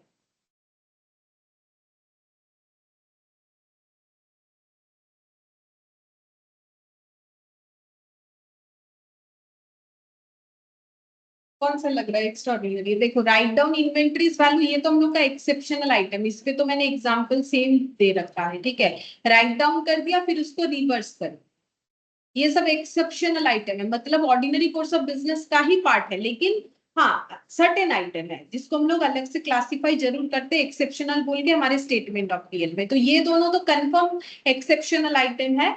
ये दोनों में अगर तुम लोग को कंफ्यूजन ना रहे, थोड़ा प्रोविजंस पे ध्यान दो, प्रोविजंस हम लोग का ऑर्डिनरी कोर्स ऑफ बिजनेस का है कि एक्सेप्शनल, सॉरी, या फिर हम लोग का ऑर्डिनरी कोर्स ऑफ बिजनेस का नहीं है, तो उसके हिसाब से तुम लोग का आंसर मिल जाएगा, बाकी हम एक्सप्लेन कर देंगे, जो आंसर होगा फिर होगा। कौन सा लगता है? हाँ मैम, सी। सी होगा, ठीक है, क्योंकि प्रोविजंस भी तो हमारे ऑर्डिनरी कोर्स ऑफ बिजनेस का ही पार्ट है। जैसे अगर हम लोग अपने स्टॉक के वैल्यू को चेंज करते हैं, उसे रिवर्स करते हैं, प्रोविजंस को भी कर सकते हैं। प्रोविजंस हम लोगों ने 100 रुपए का किया था, उसमें से 10 रुपया यूज हुआ, 90 हम लोग उससे ट्रांसफर कर देंगे, रिवर्सल कर सकते हैं। लेकिन ये जो है गवर्नमेंट ग्रांट बिकम्स रिफंडेबल, देखो ये जो है ये एस हम लोगों ने एक बार पढ़ा हुआ है, मतलब जिन्होंने पढ़ा है उनके लिए बता रहे, ठीक है, जिन्होंने नहीं पढ़ा है उनको नहीं बोल रहा है। तो गवर्नमेंट ग्रांट जो है एस 12 में हम लोग पढ़ चुके हैं कि गवर्नमेंट हमें कभी कभी ना ग्रांट देती है, ठीक है, अगर हम लोग कुछ सर्टेन कंडीशंस को फुलफिल करते हैं तो हमें गवर्नमेंट से सब्सिडी या ग्रांट मिलता है। लेकिन उसी कंडीशंस को अगर हम लोग फुलफिल नहीं कर पाते हैं तो गवर्नमेंट बोलती है मैंने तुम्हें ये पैसा दिया था ये काम करने के लिए, इस कंडीशन पे दिया था, तुमने ये काम नहीं किया, मेरा पैसा रिफंड करो, ठीक है। तो ये कोई ऑर्डिनरी कोर्स ऑफ बिजनेस का पार्ट नहीं है, ना तो ग्रांट मिलना कोई रेगुलर बिजनेस का पार्ट है, ना तो उससे रिफंड करना कोई रेगुलर बिजनेस का पार्ट है, ठीक है, तो इसीलिए ये हम लोग का एक्स्ट्रा ऑर्डिनरी आइटम है। फोर्थ नंबर में देखो क्या बोला है, extraordinary item are income और एक्सपेंसेस, फिर यहाँ पर क्या बोल रखा है, that arise from events clearly distinct from ordinary activity of the enterprise that are not expected to recur frequently or regularly, both A and B, none of the three। बोलो कौन सा आंसर है? ये तो डिफाइन किया है definition, extra ordinary item से जो इनकम या एक्सपेंसेस निकल के आएगा, या फिर एक्स्ट्रा ऑर्डिनरी आइटम चाहे वो इनकम नेचर का हो चाहे वो एक्सपेंस नेचर का हो, ए बी सी डी में से ए तो सही है, लेकिन क्या बी सही नहीं है, that are not expected recurring frequently और रेगुलरली, ये भी तो बात सही है ना, कि वो कभी भी हम लोग ये एक्सपेक्ट नहीं कर सकते वो रेगुलरली होगा या फ्रीक्वेंटली होगा, तो वो तो इनफ्रीक्वेंट होता है ना, ये तो सही है ही है, ठीक है। साथ में ये बात भी सही है, तो इसका मतलब आंसर क्या होना चाहिए, बोथ ए एंड बी, ये मेरा आंसर होना चाहिए, क्योंकि इसमें देखो दोनों बात ही, दोनों लैंग्वेज ही, दोनों डेफिनेशन का ही पार्ट है, दोनों ही हमें सही दिया। ए तो सही है ही है, ठीक है, ये ऑर्डिनरी एक्टिविटी से बिल्कुल अलग है और ये रेगुलरली नहीं होता। और फिफ्थ नंबर देखो बोल रहा है an audit stock verification during the year 31st March 2001 revealed the opening stock of the year was undercasted by 5 lakh। Casting का मतलब होता है, सॉरी अंडरस्टेटेड, कास्टिंग नहीं है, कास्टिंग का मतलब एडिशन होता है। इन्होंने अपने ओपनिंग स्टॉक के वैल्यू को 5 लाख से कम कर रखा है, ठीक है। अंडरस्टेटेड का मतलब ड्यू टू रॉन्ग काउंटिंग, अच्छा मतलब गलत कैलकुलेशन किया, इसीलिए इनका स्टॉक 5 लाख से कम दिख रहा है। कैसा स्टॉक दिख रहा है? ओपनिंग स्टॉक 5 लाख से कम दिख रहा है, ठीक है। while finalizing accounts your opinion, जब हम लोग फाइनली अकाउंट बनाएंगे तो हमें क्या ओपिनियन रखना पड़ेगा? बोल रहा है it is not a prior period item and no separate disclosure is required, ठीक है। फिर बोल रहा है it should be treated as prior period item and should be separately disclose in current years financial statement. The adjustment of 5 lakh in both opening stock of current year and profit brought forward from previous year should be made both B and C। पहले तो तुम लोग सोचो कि ये पहला A और B में प्रायर पीरियड आइटम, एक में बोला है कि ये प्रायर पीरियड आइटम नहीं है, एक में बोला है ये प्रायर पीरियड आइटम है। पहले सोचो कि ये प्रायर पीरियड आइटम होगा कि नहीं होगा। प्रायर पीरियड आइटम का मतलब क्या है? अगर हम लोग किसी फाइनेंशियल ईयर में कोई भी एंट्री, मतलब बेसिकली रेक्टिफिकेशन ऑफ एरर का पार्ट होगा कि नहीं होगा। अगर ये रेक्टिफिकेशन ऑफ एरर का पार्ट होगा तो ये प्रायर पीरियड आइटम होगा। पहले ये सोचो कि ये प्रायर पीरियड आइटम है या नहीं है। हाँ मैम, पहले है पीरियड आइटम। तो फिर ए नहीं होगा कंफर्म, क्योंकि not a prior period item बोला है। बचा बी और सी, बी सी दोनों होगा तो आंसर डी होगा, दोनों में से कोई एक होगा तो आंसर ए होगा। अब बी में बोला it should be treated as prior period item adjustment and should be separately disclose in current years financial statement, क्योंकि प्रायर पीरियड आइटम को AS5 बोल रहा है कि इसको सेपरेटली डिस्क्लोज करो, तो बी तो सही है। अब चेक ये करना है कि सी सही है कि नहीं। अगर सी सही है तो डी में टिक करेंगे, नहीं है तो बी रहेगा। Adjustment of 5 lakh in both opening stock of current year and profit. तो देखो लास्ट दिन हम लोगों ने जब कैश फ्लो किया था वहां पर हम लोगों ने देखा कि क्लोजिंग स्टॉक का वैल्यू क्या हो गया था हम लोगों का? कम। तो क्लोजिंग स्टॉक कम हुआ तो प्रॉफिट भी उतने से कम हुआ। हम लोगों ने प्रॉफिट को इंक्रीज किया, जिसका मैंने तुम लोग को एक छोटा सा एग्जांपल से बताया था। अब ओपनिंग स्टॉक का कम होने से क्या होता है? मान लो ओपनिंग स्टॉक 100 है, क्लोजिंग स्टॉक 120 है, तो जीपी 20 हो गया, ठीक है। ये हम लोगों ने गलती से मान लो 100 दिखा रखा है, जैसे इन्होंने गलती किया ना। अब मान लो एक्चुअली हम लोग का जो ओपनिंग स्टॉक है वो होना चाहिए था हम लोग का 110, ठीक है। और क्लोजिंग स्टॉक को हम फिक्स रख रहे हैं, तो उस केस में हम लोग का यहाँ पर प्रॉफिट होना चाहिए 10 रुपीज। तो ओपनिंग स्टॉक गलत दिखाने के वजह से ओपनिंग स्टॉक ये क्या हो गया? ये रॉन्ग, ठीक है, क्योंकि हम लोगों ने ओपनिंग स्टॉक को कम दिखा दिया, तो प्रॉफिट हम लोग का कम हो जाता है। तो लास्ट क्लास मैंने बोला था, अगर तुम लोग को याद है, कि ओपनिंग स्टॉक के साथ प्रॉफिट का रिलेशन होता है रिवर्स, मतलब ओपनिंग स्टॉक बढ़ेगा तो प्रॉफिट कम होगा। देखो ओपनिंग स्टॉक बढ़ा, प्रॉफिट कम हो गया। ओपनिंग स्टॉक बढ़ने से प्रॉफिट कम होता है, ओपनिंग स्टॉक कम होने से प्रॉफिट जो है वो बढ़ जाता है, ठीक है। और क्लोजिंग स्टॉक के साथ प्रोपोर्शन होता है, जो मैंने लास्ट क्लास में तुम लोग को समझाया। क्लोजिंग स्टॉक बढ़ेगा तो प्रॉफिट बढ़ेगा, क्लोजिंग स्टॉक घटेगा तो प्रॉफिट घटेगा, ठीक है। तो यहाँ पर बोल रहा है the adjustment of 5 lakh in both opening stock of current year and profit. Profit में क्या करना है वो नहीं बोला है, लेकिन बोल रहा है कि ओपनिंग स्टॉक में भी एडजस्टमेंट करना पड़ेगा, मतलब ओपनिंग स्टॉक में 5 लाख ऐड करना पड़ेगा। और प्रॉफिट जो है जो ब्रॉड फॉरवर्ड हुआ है प्रीवियस ईयर से, उसे भी हमें सही करना पड़ेगा, उसमें भी एडजस्टमेंट करना पड़ेगा। उसमें एडजस्टमेंट क्या करेंगे? प्रॉफिट, इसका मतलब क्योंकि हम लोगों ने ओपनिंग स्टॉक कम दिखा है, प्रॉफिट बढ़ा हुआ है, तो हमें 5 लाख से प्रॉफिट को कम करना पड़ेगा। तो यहाँ पर कम करना है कि ज्यादा करना है उसका एक्सप्लेनेशन नहीं दिया है, बट बोला है कि एडजस्टमेंट करना पड़ेगा 5 लाख रुपीज से ओपनिंग स्टॉक में और करेंट ईयर के प्रॉफिट में। तो क्या ये बात सही है? अगर सही है तो डी होगा। बोलो आंसर क्या होगा, बी या डी? डी। डी हो, क्योंकि अभी अभी तो हम लोगों ने देखा रेक्टिफाई तो करना पड़ेगा, सेम तरीके से कैश फ्लो में भी हम लोगों ने देखा था, तो रेक्टिफाई करना पड़ेगा। अगर कभी रेक्टिफिकेशन ऑफ एरर किए हो तो वहां भी इस तरीके का क्वेश्चन आता है, करना तो पड़ता है, ठीक है। अच्छा, अब 6 नंबर क्वेश्चन में क्या बोला है वो देख लेते हैं। देखो 6 नंबर में बोला है A company Z is engaged in business of providing consultancy service, ठीक है। तो एक कंपनी Z है जो कि कंसल्टेंसी सर्विस प्रोवाइड करता है। A few days back it received a notice from GST department raising a demand of GST on consultancy service provided by it for 5 lakh। तो GST डिपार्टमेंट ने बोला कि आपने जो सर्विस प्रोवाइड किया है उस पे हमें GST मिलेगा और वो अमाउंट इन्होंने बता रखा है 5 लाख का, ठीक है। 5 लाख का जो कंसल्टेंसी सर्विस प्रोवाइड किया था उस पे जीएसटी मिलेगा, ऐसा बोल रहा है। Recently Z limited paid the demand, अब जेड लिमिटेड ने जीएसटी पे कर दिया, जो जीएसटी डिपार्टमेंट ने बोला था in the books the payment is recorded as an extraordinary expenditure. इन्होंने क्या किया, मतलब जेड लिमिटेड ने ये जो पेमेंट किया ना, इसको एक्स्ट्रा ऑर्डिनरी एक्सपेंडिचर बोल के यहाँ पर जो है ट्रीट किया है। Whether payment of tax demand raised by taxation authority can be recognised as an extraordinary item. क्या इन्होंने सही किया है कि एक्स्ट्रा ऑर्डिनरी आइटम है? तुम लोग ही बताओ कि जीएसटी का डिमांड आया, भाई आपने जीएसटी पे नहीं किया, आप जीएसटी पे करो, उन्होंने पे कर दिया, फिर बोला कि ये मेरा एक्स्ट्रा ऑर्डिनरी आइटम है। क्या सही किया है बोलो? मैंने तो बाकी क्वेश्चन बताया, तुम लोग ये वाला बोलो। नहीं मैम, गलत किया है, क्योंकि ये एक्स्ट्राऑर्डिनरी आइटम नहीं है, क्योंकि इनफ्रीक्वेंट तो नहीं है, बिजनेस है तो वहां पे टैक्स देना ही पड़ सकता है उनको, तो ये एक्स्ट्राऑर्डिनरी आइटम नहीं है। ये हम लोग का रेगुलर है, ठीक है। ये देखो सही बात, उन्होंने ध्यान नहीं दिया या पे नहीं किया था तो उन्होंने नोटिस भेज दिया कि भाई पे कर दो। तो ये देखो, no payment of taxation can not be, no payment of tax cannot be recognized as extraordinary item as per AS5 net profit or loss for the period prior period item and changes in accounting policy। ये नाम है, नाम, ठीक है उसका। And extraordinary item का मतलब क्या है वो पहले बता रहा है कि एक्स्ट्राऑर्डिनरी आइटम होता क्या है, और आप लोगों ने ये गलती किया है। An extraordinary item is income or expenses that arise from event or transaction that are clearly distinct from ordinary activity of the enterprise and therefore are not expected to frequently occurred or regularly occurred।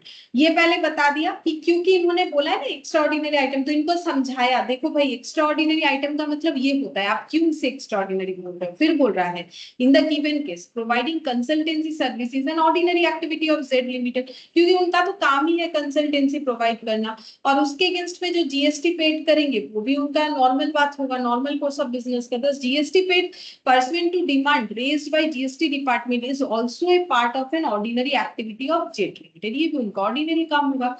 Recognizing such payment as extraordinary item is contrary, ये बहुत ही important line है, मतलब language है, ये use कर सकते हो। ये कॉन्ट्ररी हो जा रहा है, फिर AS5 आप फॉलो कहाँ कर रहे हो, आप फॉलो नहीं कर रहे हो, तो कॉन्ट्ररी टू AS5, तो इस तरीके का वर्ड जो है यूज करना चाहिए। बाकी तुम लोग कुछ भी इंग्लिश लिखो, कुछ कुछ लॉ रिलेटेड ऐसे लैंग्वेज होते हैं जो यूज करने से आंसर स्ट्रॉन्ग बनेगा, ठीक है। तो जो हम बोल रहे हैं तुम लोग उस पे ऐसे मार्क कर सकते हो कि कॉन्ट्ररी वाला वर्ड हम लोग यूज कर सकते हैं।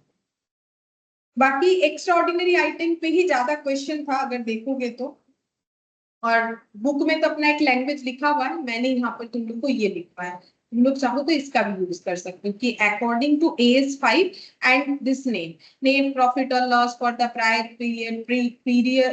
Period item and changes in accounting policy, ये हर जगह पे नाम को डिफाइन किया है।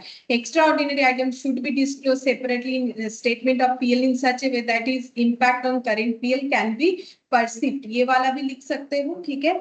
ये तो हो गया कि इसका इम्पैक्ट हमें डिस्क्लोज करना चाहिए, और ये जो है यहाँ पर लिखा हुआ है एक्स्ट्रा ऑर्डिनरी आइटम जो है ये इनकम भी हो सकता है, एक्सपेंसेस भी हो सकता है एक्स्ट्रा ऑर्डिनरी आइटम से, ठीक है।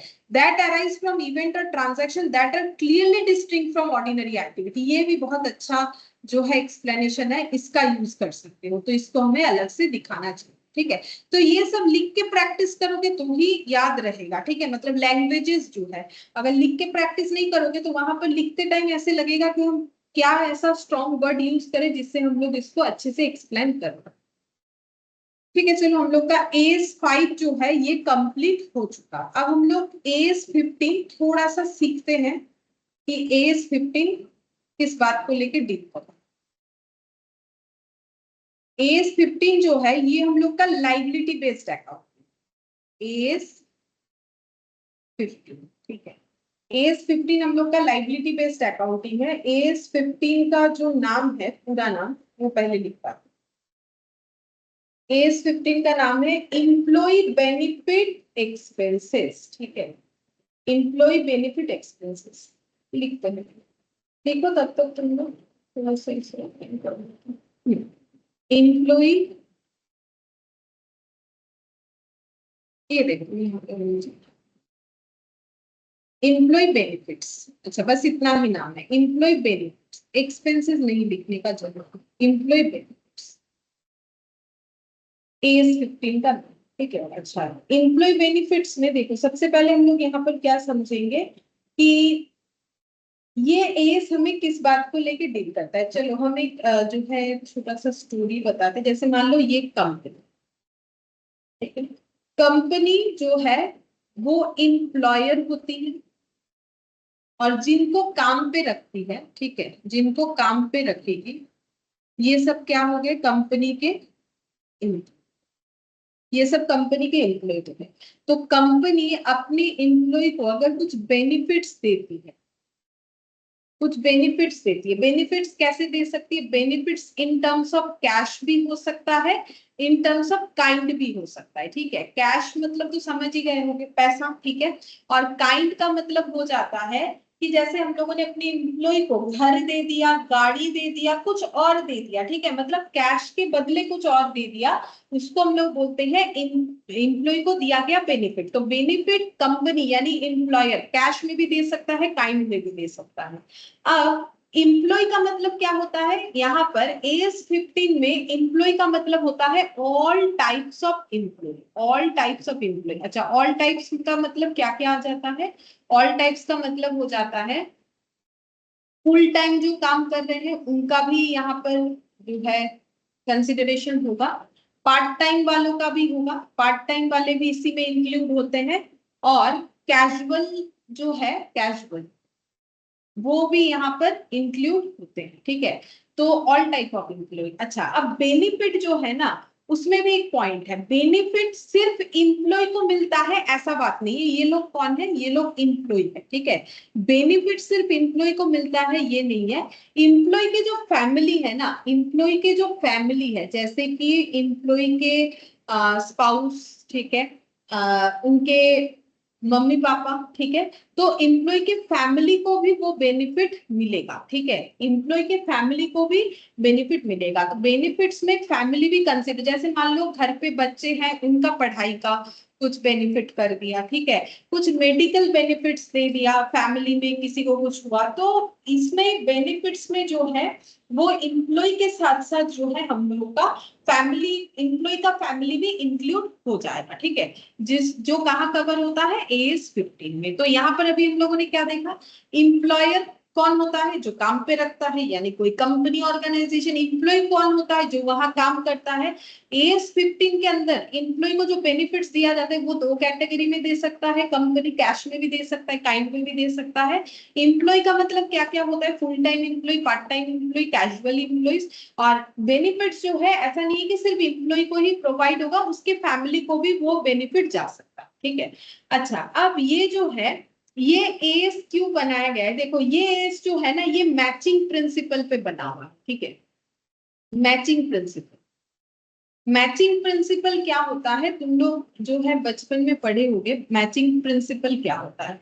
मैचिंग प्रिंसिपल का मतलब होता है जब तुम लोग ट्रेडिंग अकाउंट बनाते हो ना, ये देखो जब तुम लोग ट्रेडिंग अकाउंट बनाते हो, मान लो यहाँ पर तुम लोगों ने परचेज किया है 100 यूनिट, ठीक है, और उसमें से मान लो यूनिट लिख रहे हैं हम, रुपीज नहीं, ठीक है, यूनिट, ठीक है, 100 यूनिट परचेज किया, उसमें से बेच दिया 20 पीसेस, ठीक है, फिर क्लोजिंग स्टॉक में कितना दिखाओगे, 80 पीसेस दिखाओगे, ठीक है। तो ये जो दिखा दिया इसको, ये देखो मैचिंग प्रिंसिपल का मतलब कॉस्ट के साथ हमें रेवेन्यू को मैच करना पड़ेगा। कैसे मैच हुआ, जैसे अब मान लो ये 100 रुपए का चीज 1 रुपए करके खरीदा था, तो कितना रुपए में खरीदा था, 100 रुपए में। अब 20 यूनिट बेच दिया, मान लो कितना करके, 3 रुपया करके, तो 60 रुपीज हम लोगों ने 60 रुपीज में सेल किया। तो प्रॉफिट कितना हुआ होगा, 20 पीस पे 2 रुपए का प्रॉफिट, क्योंकि मैंने एक का चीज 3 में बेचा, तो 40 रुपीज का प्रॉफिट। तो क्लोजिंग स्टॉक में कितना पड़ा हुआ रहेगा, 80 इंटू 1 80 रुपीज। अब देखो ये टोटल करके इधर कितना आता है, 140, इधर भी आ गया 140। ये तभी पॉसिबल है जब हम लोग कॉस्ट के साथ रेवेन्यू को मैच करेंगे। मतलब अगर मैंने 100 पीस में से 20 पीस बेचा है, 100 पीस में से 20 पीस बेचा है, तो बाकी 80 पीस का मुझे दिखाना पड़ेगा कि मेरा कॉस्ट जो है 80 पीसेस का अभी भी मेरा इनकट हो रखा है। तो ये अगर हम क्लोजिंग स्टॉक को नहीं शो करेंगे, ठीक है, 80 इंटू 1 करके, तो मेरा इस कॉस्ट के साथ ये रेवेन्यू मैच नहीं होगा। क्यों नहीं होगा, ये देखो इधर 100 रुपया दिखेगा, इधर 60 रुपीज दिखेगा, और क्लोजिंग स्टॉक नहीं दिखाएंगे तो मेरे बिजनेस में इधर लॉस दिखेगा। तो मुझे क्या करना है, मैचिंग प्रिंसिपल ऑलवेज फॉलो करना चाहिए कि मैंने अगर 100 रुपए का खर्चा किया, उसमें से 20 ही आइटम बेचा है, तो बाकी 80 पड़ा हुआ है। मतलब यहाँ पर मुझे अगर सेल 20 का दिखाना है तो इधर कॉस्ट कॉस्ट 20 का ही दिखेगा, क्योंकि इधर 100 और इधर 80, मतलब नेट करके 20 का कॉस्ट हुआ, मतलब हम लोगों ने 20 पीसेस जो बेचा उसका कॉस्ट कितना है, 20 रुपीज, तभी हम लोग का प्रॉफिट जो है वो 40 दिखेगा। ये देखो 20 पीस हम लोगों ने 3 रुपीज करके बेचा 60, 20 पीस हम लोगों ने 1 रुपीज करके खरीदा था 20, तभी जाके ये प्रॉफिट इतना दिखता है। ये तभी पॉसिबल है जब हम लोग कॉस्ट के साथ अपने रेवेन्यू को मैच करते हैं, तो वही मैचिंग प्रिंसिपल होता है। यहाँ पर हमें क्या मैच करना है, यहाँ पर हमें मैच करना है कि हम लोग इम्प्लॉय के लिए जो कॉस्ट बेयर कर रहे हैं या फिर जो बेनिफिट इम्प्लॉय को प्रोवाइड कर रहे हैं उसको मैच करना पड़ेगा जब इम्प्लॉय हमें सर्विस दे रहा है उसके साथ। हम एक बार लिखवाते हैं तो समझ जाओगे। इसका मतलब है मैचिंग प्रिंसिपल यहाँ पर कैसे अप्लाई होगा, that is cost associated with employees benefit should be matched with timing of their service. मतलब देखो हम लोग इनको बेनिफिट्स क्यों दे रहे हैं, मतलब कोई भी कंपनी अपनी इम्प्लॉय को बेनिफिट्स क्यों दे रही है, क्योंकि इम्प्लॉय कंपनी को सर्विस प्रोवाइड करती है। ठीक है, इम्प्लॉय कंपनी को सर्विस प्रोवाइड करती है, तो यहाँ पर क्या लिखा हुआ है कि इम्प्लॉय हमें सर्विस प्रोवाइड करती है, बदले में हम लोग इम्प्लॉय को पेमेंट करते हैं, चाहे किसी को सैलरी दे दो चाहे वेजेस दे दो, जो भी हम लोग दे रहे हैं, तो वो कंपनी के लिए कॉस्ट हो गया। तो वो जो कॉस्ट एसोसिएट हो रहा है इम्प्लॉइज के साथ, इम्प्लॉइज बेनिफिट के नाम पे, should be matched with the timing of their service. मतलब जब हमें उनसे सर्विस मिल रहा है तभी हमें उस कॉस्ट को रिकॉर्ड करना चाहिए, ताकि हमारा मैचिंग प्रिंसिपल फॉलो होता रहे। ठीक है, मैचिंग प्रिंसिपल फॉलो होता है, मैचिंग प्रिंसिपल फॉलो होना जरूरी है, नहीं तो फाइनेंशियल स्टेटमेंट अपना ट्रू एंड फेयर व्यू नहीं दिखा पाएगा। ठीक है, तो कॉस्ट के साथ उनके सर्विस टाइम को मुझे क्या करना है, मैच करते रहना है। यहाँ पर मैचिंग प्रिंसिपल इस तरीके से काम करेगा। अच्छा, एम्प्लॉय का तो मैंने यहाँ पर मतलब बताया है, full time part time casual, लेकिन एज जो है ना, एज 15, ये एम्प्लॉय को उस तरीके से तो कुछ डिफाइन किया नहीं है, मतलब एक्चुअली ये सीए पे छोड़ दिया है कि एम्प्लॉय कौन है वो आप डिसाइड करो। मतलब आप जब जाओगे किसी कंपनी के वहां पर जो है मतलब एज ए सीए जाओगे, तो आपको कंपनी को देख के समझना है कि कौन कंपनी का एम्प्लॉय है और कौन कंपनी का एम्प्लॉय नहीं। ठीक है, वो सीए पे छोड़ दिया है कि ऑर्गेनाइजेशन को देख के समझो। अब यहाँ पर लेकिन एक छोटा सा पॉइंट जरूर डिफाइन किया है एएस ने, एम्प्लॉय के बारे में 2 चीज बोला है। एक बोला है कॉन्ट्रैक्ट ऑफ सर्विस एम्प्लॉय, ये लैंग्वेज ही यूज किया गया है, और दूसरा है कॉन्ट्रैक्ट फॉर सर्विस। ठीक है, मतलब देखो एक तो बोला है कॉन्ट्रैक्ट ऑफ सर्विस और दूसरा बोला है कॉन्ट्रैक्ट फॉर सर्विस। तो कॉन्ट्रैक्ट ऑफ सर्विस मतलब सर्विस के लिए जो कॉन्ट्रैक्ट हुआ था। ठीक है, कॉन्ट्रैक्ट ऑफ सर्विस और contract for service, contract for service मतलब सर्विस के लिए और ये सर्विस का कॉन्ट्रैक्ट। ठीक है, तो इसमें जो आते हैं कॉन्ट्रैक्ट ऑफ सर्विस में जो आते हैं वो इंप्लॉइज कहलाते हैं।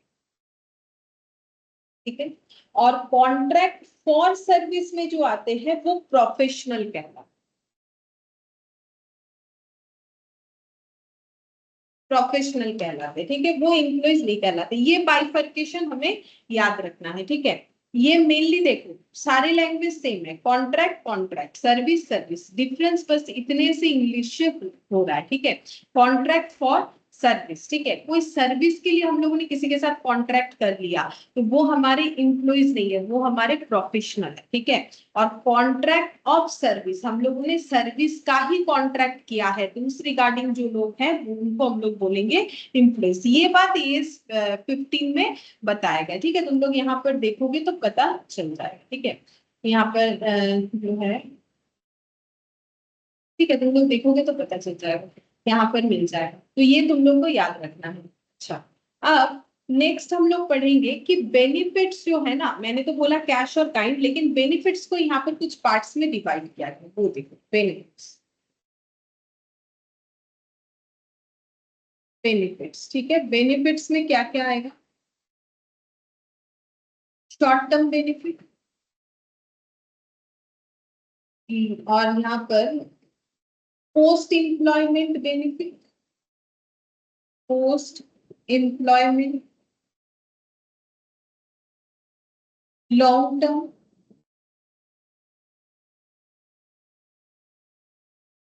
और टर्मिनेशन बेनिफिट।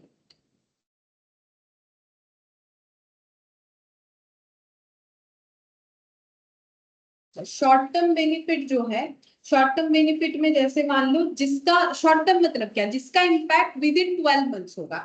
जैसे कि एग्जांपल के तौर पे वेजेस, सैलरीज एक्सेट्रा, मतलब हम अगर किसी इम्प्लॉय को वेजेस दे रहे हैं या सैलरी दे रहे हैं तो उसका इम्पैक्ट हमारा जो है उसी करंट ईयर के लिए ही या फिर 12 मंथ्स के अंदर तक ही वो बेनिफिट रखता है, ठीक है। तो इसको हम लोग बोलते हैं शॉर्ट टर्म बेनिफिट। वो और हो गया post employment. Post employment benefit मतलब एम्प्लॉयमेंट खत्म होने के बाद जो बेनिफिट एम्प्लॉय को मिलेगा, ठीक है। जैसे कि ग्रेचुइटी हो गया, पेंशन हो गया, ग्रेचुइटी हो गया, पेंशन हो गया, ठीक है। ये सब क्या है, ये है एम्प्लॉयमेंट खत्म होने के बाद का बेनिफिट, ठीक है। तो ये लैंग्वेज पढ़ने से ही समझ में आएगा। अच्छा, अब लॉन्ग टर्म का मतलब मोर देन 12 मंथ्स, ठीक है। मोर देन 12 मंथ्स का जो बेनिफिट होगा उसको हम लोग बोलते हैं लॉन्ग टर्म बेनिफिट। जैसे कि इसका ये देखो, ये जैसे लेस देन 12 मंथ्स, ठीक है, ये मोर देन 12 मंथ्स। अब इसका एग्जाम्पल अगर ले तो ये हो जाएगा जैसे long term disability benefit, disability benefit, ठीक है। मतलब देखो, जैसे लोग स्पेशली एबल्ड होते हैं ना, मतलब डिसेबिलिटी इन द सेंस जो हमारे स्पेशली एबल्ड होते हैं, ये उनका उनका बात हो रहा है, ठीक है। तो यहाँ पर ना वो लैंग्वेज जो है यही वाला यूज किया है, लेकिन आज के डेट पे कोई डिसेबल नहीं बोलता है, ठीक है। आज आज हम लोग सभी को स्पेशली एबल्ड बोलेंगे, ठीक है, डिसेबल बोलेंगे नहीं। बट एस में ना यही यूज किया हुआ है प्रीवियसली, तो इसीलिए मैंने ये वाला लिख दिया है। शायद तुम लोग को भी ये लैंग्वेज मिल जाएगा। अगर चेंज हुआ है तो हम कर लेंगे, चेंज तो नहीं हुआ है मुझे जितना लग रहा है, ठीक है।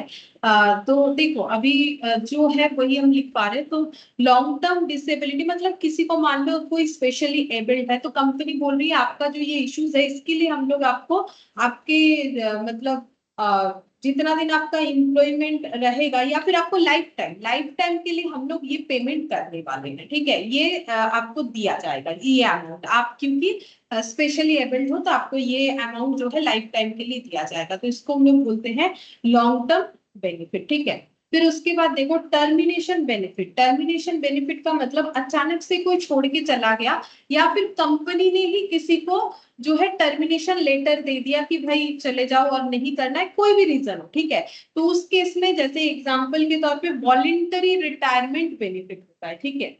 वॉलेंटरी रिटायरमेंट पेमेंट, इसको ना वीआरएस स्कीम भी बोलते हैं। वॉलेंटरी रिटायरमेंट स्कीम पे जो पेमेंट जाएगा उसको हम लोग बोलते हैं टर्मिनेशन। टर्मिनेशन अलग होता है, रिटायरमेंट अलग होता है, ठीक है। रिटायर मतलब रिटायरमेंट जो है एक पीरियड तक काम किया जितना दिन करना चाहिए था, फिर रिटायरमेंट ले लिया तो उसमें ग्रेचुइटी मिलता है, पेंशन, पोस्ट एम्प्लॉयमेंट। लेकिन एम्प्लॉयमेंट पीरियड खत्म नहीं हो उसके पहले ही अगर टर्मिनेशन हो जाता है, चाहे वो एम्प्लॉय की तरफ से हो एम्प्लॉयर की तरफ से हो, तब अगर ऑर्गेनाइजेशन कुछ देता है तो उसको हम लोग बोलते हैं वॉलेंटरी रिटायरमेंट स्कीम पे दिया गया पेमेंट, ठीक है। तो ये सब तो देखो नाम पढ़ने से ही समझ में आएगा। अच्छा, अब हम लोग को ये चीजों को अलग अलग करके फिर से और भी पढ़ना है। अब शॉर्ट टर्म में क्या क्या आता है इसको हेडिंग करना पड़ेगा। शॉर्ट टर्म कंपेंसेटेड एब्सेंस, ये क्या होता है जो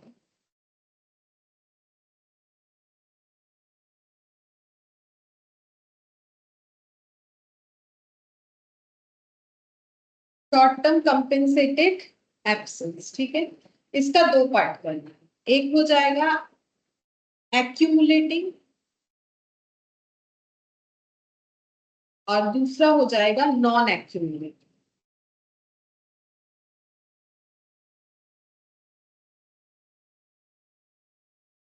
देखो एक्यूमुलेटिंग और नॉन एक्यूमुलेटिंग का मतलब यहाँ पर इसके नीचे पहले लिखवा देते फिर हम बोलते हैं carry forward in future period, और ये हो जाएगा नो कैरी फॉरवर्ड।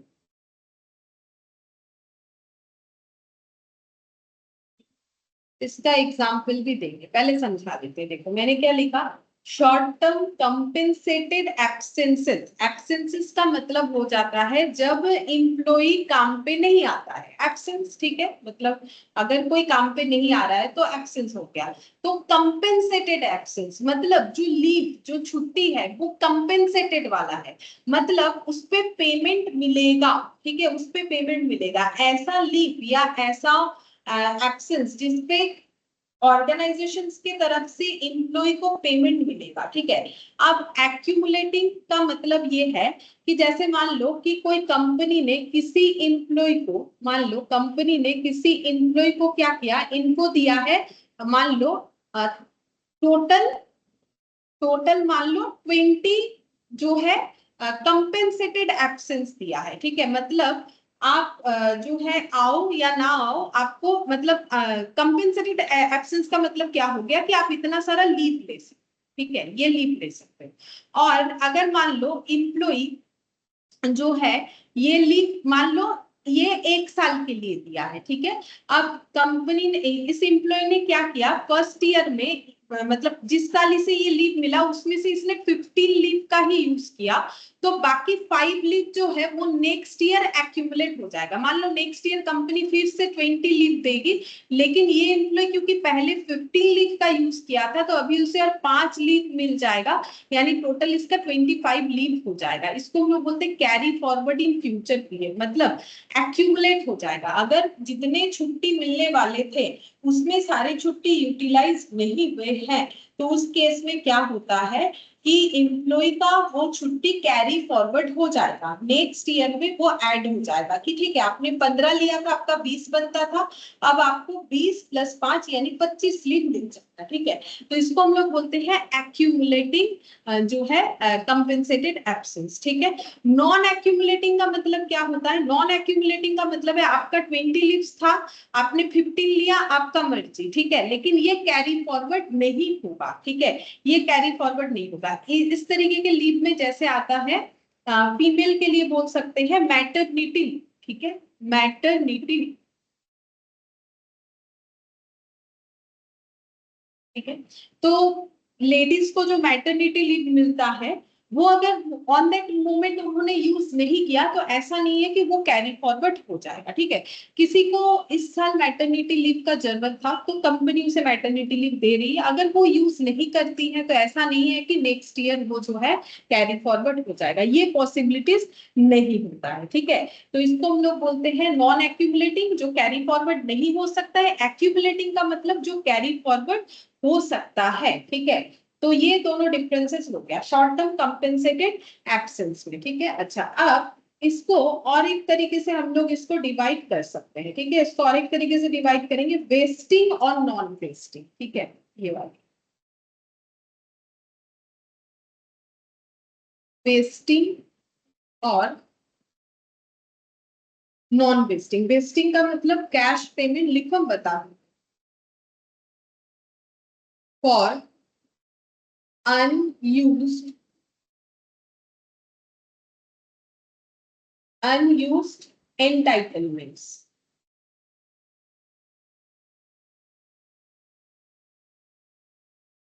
entitlements। और नॉन वेस्टिंग का मतलब होता है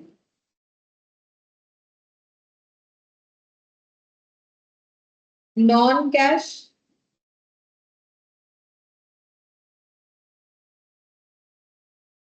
पेमेंट फॉर अनयूज्ड entitlements,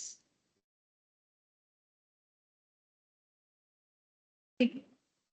देखो वेस्टिंग और नॉन वेस्टिंग का मतलब क्या होता है, बोल रहा है कि cash payment for unused entitlement. जैसे मान लो कि किसी एम्प्लॉय को, जैसे कि मैंने अभी एग्जांपल दिया था, इनको मान लो 10 लीव्स दिया गया है, ठीक है, 10 जो है लीव्स यानी कि छुट्टी दिया गया है।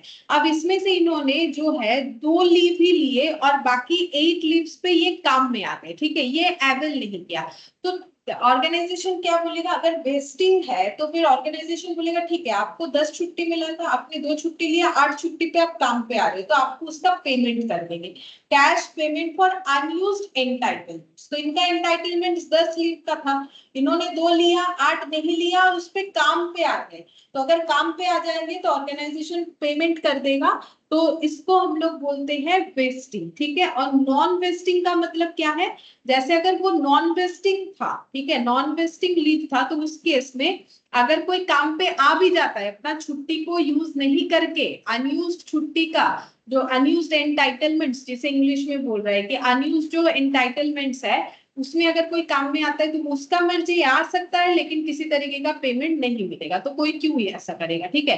तो non cash payment for unused entitlements मतलब आपको वो छुट्टी ले लेना चाहिए क्योंकि आपको तो पेमेंट भी नहीं मिलेगा, मतलब उस छुट्टी का यूटिलाइजेशन करो, सीधा बात है। अगर हम लोग का वो नॉन वेस्टिंग टाइप है, ठीक है, वेस्टिंग है तब भी ठीक है, चलो किसी को अगर काम पे जाना है वो जाएगा तो उसे कुछ ना कुछ मिलेगा, लेकिन अगर नॉन वेस्टिंग हुआ तो जाने पे भी कुछ नहीं मिलेगा, ठीक है। तो ये हो गया वेस्टिंग और नॉन वेस्टिंग में डिफरेंस, ठीक है। अच्छा, उसके बाद यहाँ पर नेक्स्ट लिखेंगे कि ये एक्चुअली जो है ना, ये जो एस है ये लाइबिलिटी बेस्ड है, देखते हैं इसके ऊपर लिखा हुआ है कि नहीं। ये लाइबिलिटी बेस्ड अकाउंटिंग इसे बोला जाता है, ये जो एस है ये लाइबिलिटी बेस्ड, हाँ ये देखो लाइबिलिटी बेस्ड अकाउंटिंग स्टैंडर्ड में ये आता है। इसको लाइबिलिटी क्यों बोला जाता है, क्योंकि देखो एक ऑर्गेनाइजेशन में कितने एम्प्लॉइज हैं, ठीक है, और उनको हमें क्या क्या पेमेंट करना पड़ सकता है, like short term benefit, post employment benefit, long term benefit या टर्मिनेशन बेनिफिट, चाहे जिस भी तरीके का बेनिफिट क्यों ना हो, ये पेमेंट जो हमें करना पड़ेगा, तो ऑर्गेनाइजेशन पहले से ही क्या करेगी, उसका एस्टिमेट करेगी, मतलब कंपनी एस्टिमेट्स the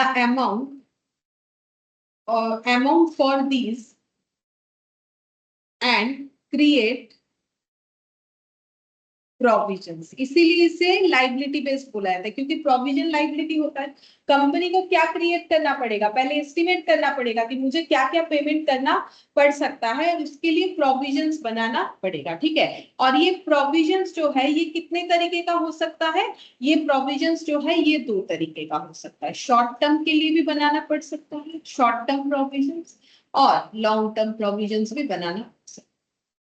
इसी कारण से, इसी रीजन से इस जो अकाउंटिंग स्टैंडर्ड है इसको बोला जाता है लाइबिलिटी बेस्ड अकाउंटिंग स्टैंडर्ड, ठीक है। अच्छा, अब देखो हम लोगों ने यहाँ पर शॉर्ट टर्म वाला पढ़ लिया, ठीक है। अब हम लोग पढ़ेंगे पोस्ट एम्प्लॉयमेंट बेनिफिट, बस यही लास्ट करते हैं, चलो पोस्ट एम्प्लॉयमेंट वाला बता देते हैं, बाकी नेक्स्ट करते हैं। पोस्ट एम्प्लॉयमेंट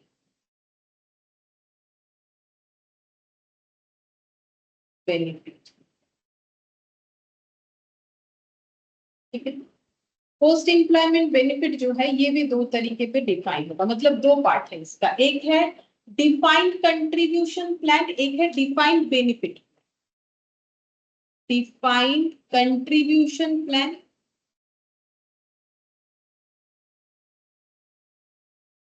और ये है डिफाइंड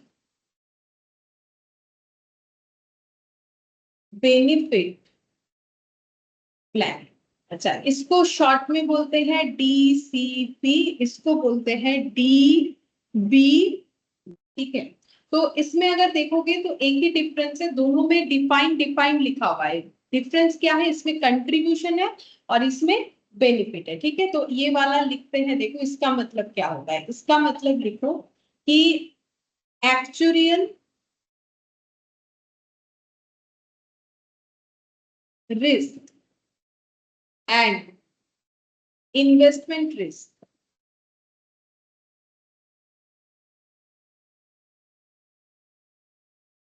फॉल ऑन एम्प्लॉय, यहाँ पर लिखेंगे, यहाँ पर ये इसलिए बोला है अदर देन टीसीपी, ठीक है, मतलब डिफाइंड बेनिफिट प्लान का जो है वो क्या होता है, जो डीसीपी नहीं है, मतलब जो डिफाइंड कंट्रीब्यूशन प्लान नहीं है वही डिफाइंड बेनिफिट प्लान है। और इसमें लिखो ब्रैकेट में actual, sorry actuarial risk and investment risk fall on employer।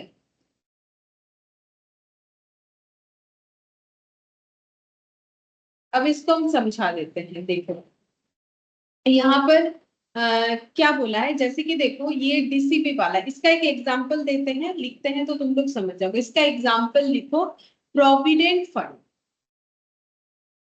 Provident fund, ठीक है, यानी कि पीएफ। तो पीएफ का रूल्स क्या होता है, देखो पीएफ तुम लोग टैक्स में भी पढ़ते होंगे। पीएफ का रूल्स क्या होता है, एम्प्लॉय भी कंट्रीब्यूशन करता है, ठीक है, और एम्प्लॉयर को भी कंट्रीब्यूशन करना पड़ता है, ठीक है।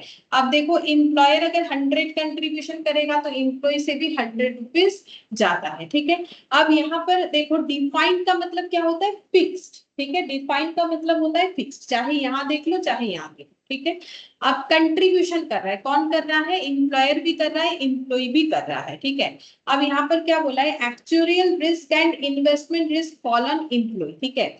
अब ये जो रिस्क है ना, ये एम्प्लॉय पे जाएगा। एक्चुअल जो रिस्क होगा, मतलब क्या रिस्क होगा, जैसे मान लो ये प्रोविडेंट फंड में पैसा जमा पड़ रहा है, एम्प्लॉय जो है वो अपनी तरफ से जमा करेगा, ठीक है। लेकिन ये पीएफ का जो भी वैल्यू है, मान लो ये 20 साल इन्होंने काम करना है, 20 साल तक इनका पीएफ बनेगा। अब ये पीएफ का वैल्यू बाई चांस अगर कुछ कम ज्यादा हो जाता है, ठीक है, तो उसका रिस्क जो है वो एम्प्लॉय को बिलोंग करता है, एम्प्लॉयर को बिलोंग नहीं करेगा, ठीक है। और जो अदर देन हम लोग का डीसीपी है, मतलब अदर देन डीसीपी यानी डिफाइंड बेनिफिट प्लान जो है, मतलब फिक्स बेनिफिट प्लान जो है, उसका रिस्क जो है वो एम्प्लॉयर पे जाएगा। जैसे मान लो कि कंपनी ने बोल दिया, कंपनी ने मान लो बोल दिया कि आपके रिटायरमेंट पे, ठीक है, आपके रिटायरमेंट पे, एग्जांपल के तौर पे रिटायरमेंट पे आपको 25 लाख देंगे, ठीक है, रिटायरमेंट पे आपको 25 लाख रुपए मिलेगा, ये एम्प्लॉयर ने फिक्स कर दिया है, ठीक है, कि रिटायरमेंट में 25 लाख मिलेगा।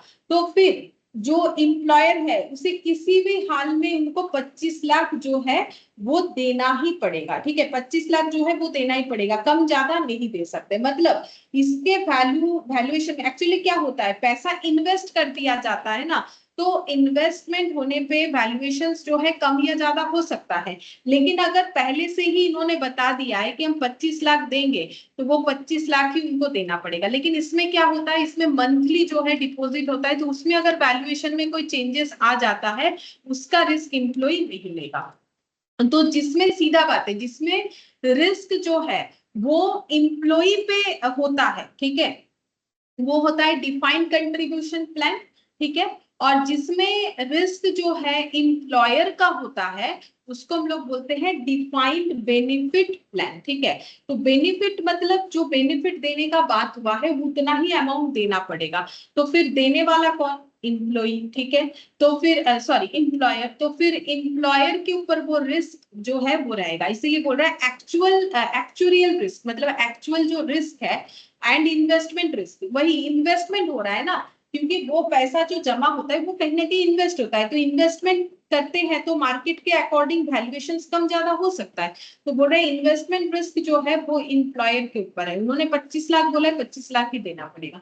लेकिन यहाँ पर जो रिस्क और इन्वेस्टमेंट रिस्क है वो दोनों ही, मतलब actual risk and investment risk दोनों ही एम्प्लॉय के ऊपर जाता है।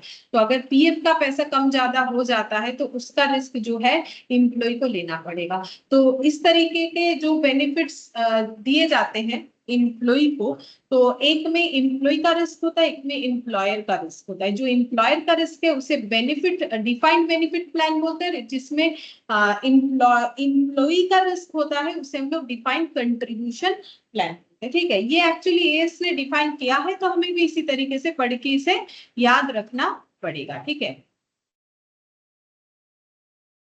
क्वेश्चन आते हैं। अच्छा, अब पोस्ट एम्प्लॉयमेंट हम लोगों ने पढ़ लिया। अब यहाँ पर अच्छा इसके अंडर भी ना कुछ चीजें हैं, जैसे कि प्लान एसेट पढ़ना पड़ेगा, प्लान एसेट है हम लोग का, एक्चुअल गेन और लॉस है, ठीक है, ये हम लोग नेक्स्ट क्लास में पढ़ेंगे। ठीक है, आज हम लोगों ने यहाँ तक पढ़ा है, पोस्ट एम्प्लॉयमेंट बेनिफिट तक पढ़ा है, तो नेक्स्ट क्लास में ये दोनों पॉइंट पढ़ना पड़ेगा, तब जाके ये एस हम लोग का कंप्लीट। ठीक है, फिर आज हम लोग इतना ही करते हैं।